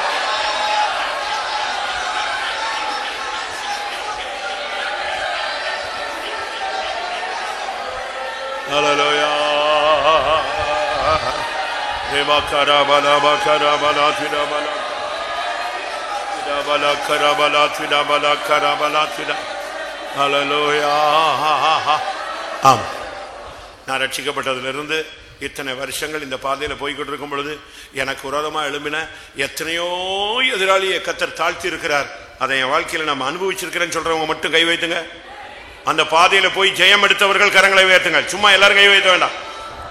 நான் அந்த பாதையில போயிருக்கிறேன். கர்த்தர் எனக்கு என் சத்துருவை என் பாதத்துக்கு கீழ்படுத்தினதை என் கண்ணால நான் உணர்ந்து பார்த்தேன், அனுபவிச்சேன். என் சத்துருவை சீக்கிரத்தில் கர்த்தர் தாழ்த்தினதை நான் பார்த்தேன். எத்தனை பேர் ஒத்துக்கொள்றீங்க? இப்ப ஏன் பயப்படுற? அதே தேவன் நேற்றும் இன்றும் என்று மாறாதவர். ஆமென். மரித்தேன், சதா காலங்களில் உயிரோடு இருக்கிறேன். இன்னைக்கு அதே தேவன் இன்றைக்கு உன் சத்துருவை சீக்கிரத்திலே தாழ்த்துவார். இன்னும் சொல்ல போனால் அதி சீக்கிரத்தில் தாழ்த்துவார்.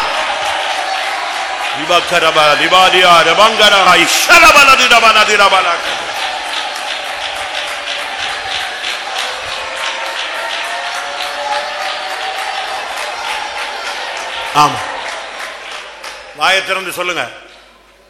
என் சத்துருவே, நீ சந்தோஷப்படாத. நான் விழுந்தாலும் எழுந்திருப்பேன். நான் இருளில் உட்கார்ந்திருந்தாலும் கர்த்தர் எனக்கு வெளிச்சமா இருப்பார்.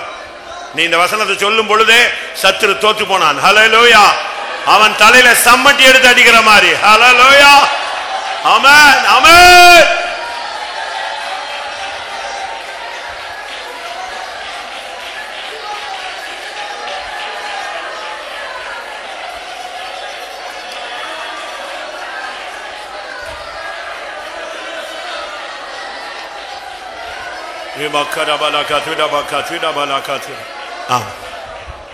ரெண்டு நிமிஷம் நான் டைம் எடுப்பேன்.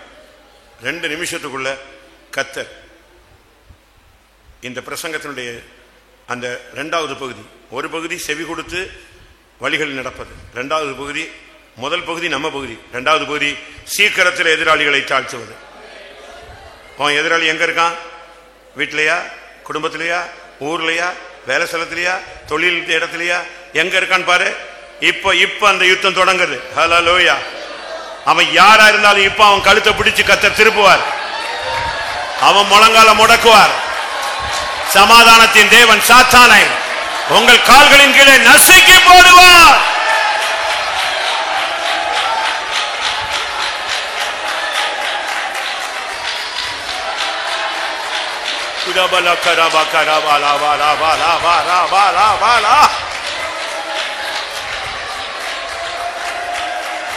ஆம், ஆண்டவர் சொன்னார், துஷ்டன் இனி உன் வழியாய் அவன் வருவதில்லை. காரணம் சொல்லுங்க. இந்த வசனத்தினுடைய அடுத்த பகுதியை சொல்லுங்க. துஷ்டன் இனி உன் வழியாய் வருவதில்லை. காரணம், அவன் முற்றிலும் அல்லேலூயா சங்கரிக்கப்பட்டு போனான். எத்தனை பேர் விசுவாசிக்கிறீங்க? ஹல்லேலூயா. துஷ்டன் இனி உன் வழியில் வருவதில்லை. காரணம், அவனை கர்த்தர் முற்றிலும் சங்கரித்து போட்டார். இடபக்கரா நிமங்கரமனா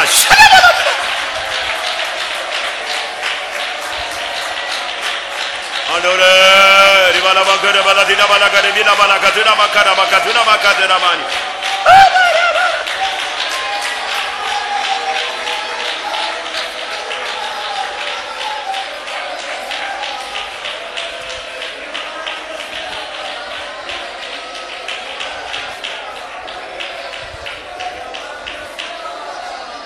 bala bara bala bari bala bakara bakara bakatura tuda bakara bakatura bakatura tuda bakara bakat. ஆமென். கர்த்தருடைய சமூகத்துக்காய் ஸ்தோத்திரம் பண்ணுவோம். கர்த்தருடைய அபிஷேகத்துக்காய் ஸ்தோத்திரம் பண்ணுவோம். கர்த்தருடைய வார்த்தைகளுக்காய் ஸ்தோத்திரம் பண்ணுவோம். கர்த்தருடைய கிரியைகளுக்காய் ஸ்தோத்திரம் பண்ணுவோம். யாரெல்லாம் செவி கொடுத்து அவருடைய வழியில் நடக்கிறார்களோ அவருடைய சத்துருக்களை கர்த்தர் சீக்கிரத்தில் தாழ்த்துவார். அதற்காக ஸ்தோத்திரம் பண்ணுவோம். யாருடைய சத்துருக்கள் சீக்கிரத்தில் தாழ்த்தப்பட்டார்களோ அவர்களை சேர்க்க இயேசு வருகிறார். அதற்காக ஸ்தோத்திரம் பண்ணுவோம். அந்த நாளுக்கென்று எல்லாரையும் ஆயத்தப்படுத்த முடியாது. ஸ்தோத்திரம் பண்ணுவோம். பிதா குமாரன் பரிசுத்த ஆவியானவருக்காய் ஸ்தோத்திரம் பண்ணுவோம். எல்லா மகிமையும் அவருக்கே செலுத்தி ஸ்தோத்திரம் பண்ணுவோம். கூழாங்கால் கூட்டங்களுக்காய் ஸ்தோத்திரம் பண்ணுவோம். எங்களை நேசிக்கிற பரிசுத்த பிதாவே ஸ்தோத்திரம் சுவாமி. இந்த மனமளிச்ச காலையில் எனக்கு இம்மட்டுமா எங்கள் தமிழ் சமூகம் எங்களோட குழந்தையா ஸ்தோத்திரம். எங்களோட பேசின எல்லா வார்த்தைகளுக்கு ஸ்தோத்திரம் சுவாமி. இஸ்ரவேலாக இருந்தாக தாவே தேவனுடைய சத்தத்துக்கு நாங்கள் செவி கொடுக்கலாம் காணப்பட தேவையே எனக்கு இறக்கமாட்ட முடியாமல் வேண்டிக்கிறோம் சுவாமி. செவி கொடுத்தால் கத்தாவே சத்துருக்களை பாதுகாக்கி தருவேன் சொன்னது போல இந்த நாட்களில் கீழாக மேலாக சொன்னது போல இந்த வாக்குத்தத்த வசனங்களை கத்தாவே நிறைவேற்றி தருவேன் சொல்லி சாமி அதன்படி நாங்கள் ஜீவிக்க எங்களுக்கு விசேஷமான கிருபை தரும்படியாக வேண்டிக்கிறோம் சாமி ஸ்தோத்திரையா ஒவ்வொரு வசன வார்த்தையை நான் கேட்டு அதன்படி ஜீவிக்க கத்தாவே எங்களுக்கு அதை கேட்டு ஒரு அபிஷேகத்தை தந்து வழிநடத்த கத்தை உதவிச்சபடியாக வேண்டிக்கிறோம் சாமி தாய் தகப்பனு கீழ்ப்படிந்தவர்களாகவும் கத்தா காணப்பட கத்தை உதவிச்சபடியாக வேண்டிக்கிறோம் தீர்க்கதரிசி கீழ்ப்படியுள்ளாக கத்தா காணப்பட கத்தை உதவிச்சபடியாக வேண்டிக்கிறோம் இந்த வாரியத்துக்கு அப்படியே கத்தா செவியடிகளாக காணப்பட கத்தை உதவிச்சபடியாக வேண்டிக்கிறோம் சாமி வேதத்துக்கும் கத்தா வசனத்துக்கும் கீழ்ப்படிகளாக ஜீவிக்க விசேஷமான கிருபை தரும்படியாக வேண்டிக்கிறோம் சாமி ஊழியர்களுக்கு ஊழியர் சொல்லிதான வார்த்தைகளுக்கு நாங்கள் கீழ்ப்படிய கத்தை உதவிச்சபடியாக வேண்டிக்கிறோம் சாமி இயேசு எங்களுக்கு எப்படி சொன்னாலும் அதன்படி ஜீவிக்க எங்களுக்கு விசேஷமான கிருபை வழிநடத்த கத்தை உதவிச்சபடியாக வேண்டிக்கிறோம் சாமி அப்படியெல்லாம் நாங்கள் ஜீவிக்கும் போது கத்தாவே எங்களுடைய சத்துருக்களை பாதுகாப்பாக தனிமையை சொல்லிப்போது கத்தாவே இந்த வசன வார்த்தைகளுக்கு கத்தாவே நாங்கள் அப்படியே ஜீவிக்க விசேஷமான கிருபை வழிநடத்த கத்தை உதவிச்சபடியாக வேண்டிக்கிறோம் சாமி ஸ்தோத்திரம் கத்தாவே புலாங்கள் நடக்குது அந்த கன்வென்ஷன் மற்றும் பொருட்படுத்தி ஆசீர்வாதமாகி தரும்படியாக வேண்டிக்கிறோம் இயற்கை அனுகூலமாகி தரும்படியாக வேண்டிக்கிறோம் கத்த பெரிய காரியங்களை கத்த செய்யும்படியாக வேண்டிக்கிறோம் சாமி சியோனுக்காகவும் எஸ்ரேமுக்காகவும் ஒரு கூட்ட ஜனங்களுக்கு தாயத்தைப்படுத்த கத்த உதவிச்சபடியாக வேண்டிக்கிறோம் முற்றிலும் மாமிசத்தை தாழ்த்து உரிமையாக்குறோம் எல்லாவற்றுக்கும் மேலான சீக்கிரமாக வரப்படும்படியாக வருக நாளுக்கென்று எங்களை எங்கள் ஜனங்களை ஒருவரும் தகுதியாக்கும் இயேசுவின் நாமத்தில் வேண்டிக்கிறோம் பிதாவே ஆமென். நம்முடைய கர்த்தராகிய இயேசு கிறிஸ்துவின் கிருபையும் பிதாவாகிய தேவனுடைய அன்பும் பரிசுத்தாவின் ஐக்கியமும் நம்முடைய சகல பரிசுத்தமான கர்த்தராகிய இயேசு மகிமையிலே வெளிப்பட மட்டும் கூட இருப்பதாக. அல்லேலூயா அல்லேலூயா அல்லேலூயா ஆமென். ஸ்தோத்திரம்.